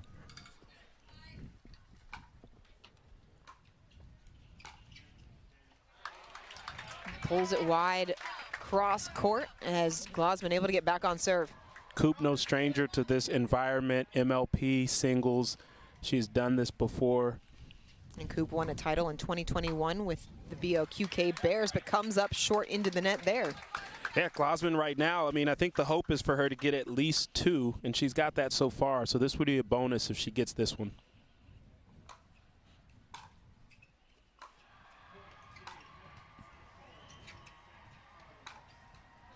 Glosman coming up big, does her job, earns the drive, 3 points. And sometimes when you put what is supposed to be maybe the weakest singles player onto one of the stronger players there in Andrea Koop, it can put a lot of pressure. And you saw that there with Koop going 1 out of 4 against Glosman. Well, as Arnold and Tardio take the court, the crowd getting back into it, 8-all.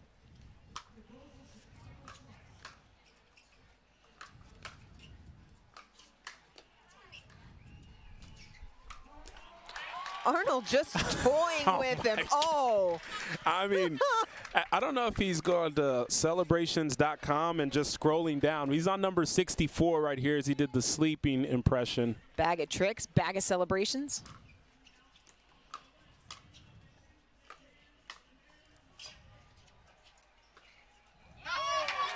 Oh, Tardio coming through. That's a nice ball. I mean, Arnold was moving towards cross court. Great hold from Tardio, and then he goes down the line. 9-9.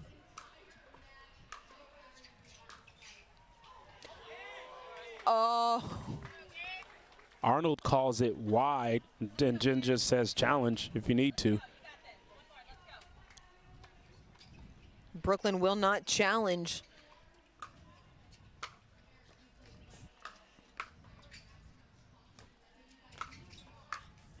Oh, Arnold maybe hit an out ball there, and he knew it the second he went for it. Yeah, he was coming in, guns blazing right there, but Tardio stood his ground, ends up getting the error. Tardio Arnold split 10-all. Barr getting big on the kitchen line, backhand error. Brooklyn into the end change, up 11-10. What has surprised you most about this Dream Breaker? I'm pretty surprised how Leung has owned this matchup in particular with Barr. He's won majority of the points. I want to say it might be 4 out of 5 right now, 4 out of 6. But I look for Barr to find a way right here to get back on top of this one.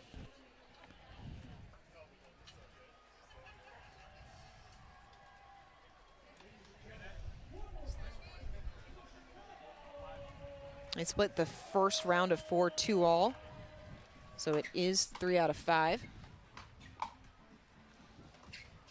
Oh, what a play from Leung. How did he even get that? My goodness, as Barr reluctantly throws up a thumbs up on that shot. Like, do I have to? The athleticism from Leung.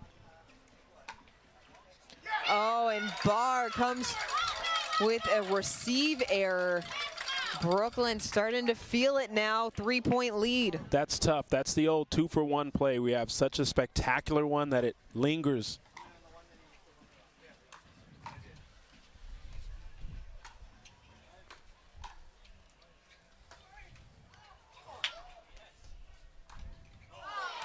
Loong can't connect on the forehand, so Barr able to salvage a point. Yeah, Loong is kicking himself because he knows he should have extended that point a little longer. Got a little greedy at the end, but you can't fault him after the spectacular shot just 2 points ago.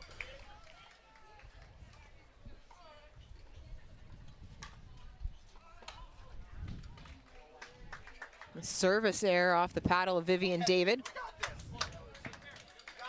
Arizona giving Brooklyn some free points here midway through the Dream Breaker. Oh, Parento, big forehand cross-court winner. Great point construction there from Parento as she went down the line, closed the gap, and then pushes the ball cross-court. 15-11. And Parento moving into position.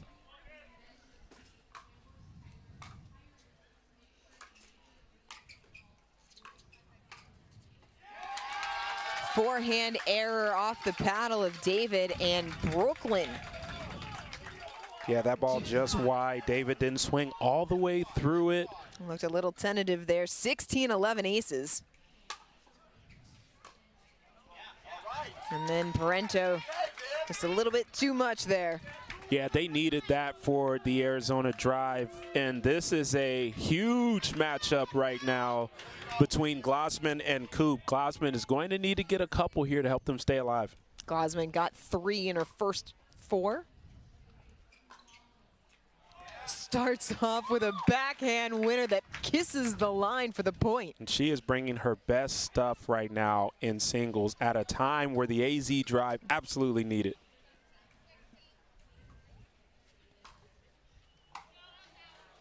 Second service error of the Dream Breaker for the drive.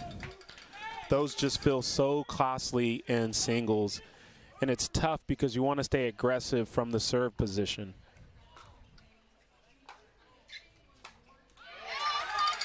Ball not coming up enough for Glassman. Another point for Coop. Brooklyn within 3.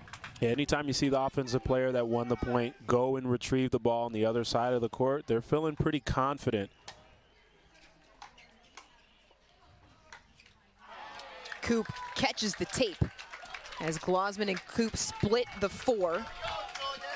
And now this one could end with Arnold and Tardio, and it feels like there's no other way to finish out this Dream Breaker. Yeah, and I think Arnold is going to need to get all 4 here.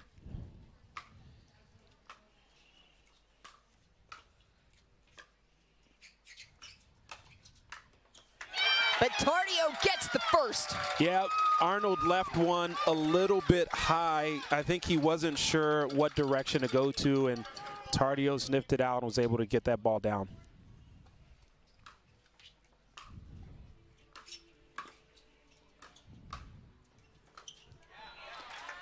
Smart pickleball there from Julian Arnold. They do have the freeze in hand at coming up soon, so for Arizona drive, they got an opportunity to get a few points here before that happens.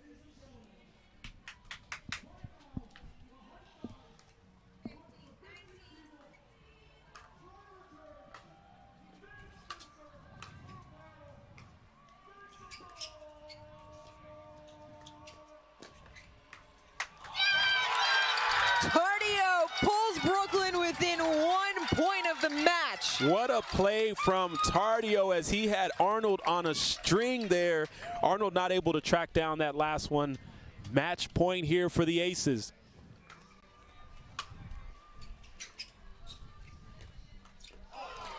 Arnold, not yet, he says. And Arnold has a little bit of a smirk because Tardio was all over that ball, not able to convert, and gives an opportunity here to the drive.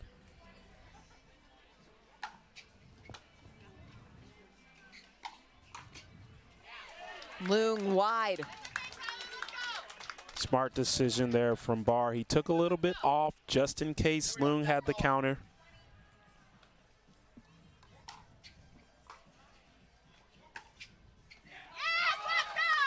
Loong calls it wide. Yeah, Barr just off on that one. Thought he had it. Ball sailed wide. Fraction of inches. Match point, Brooklyn.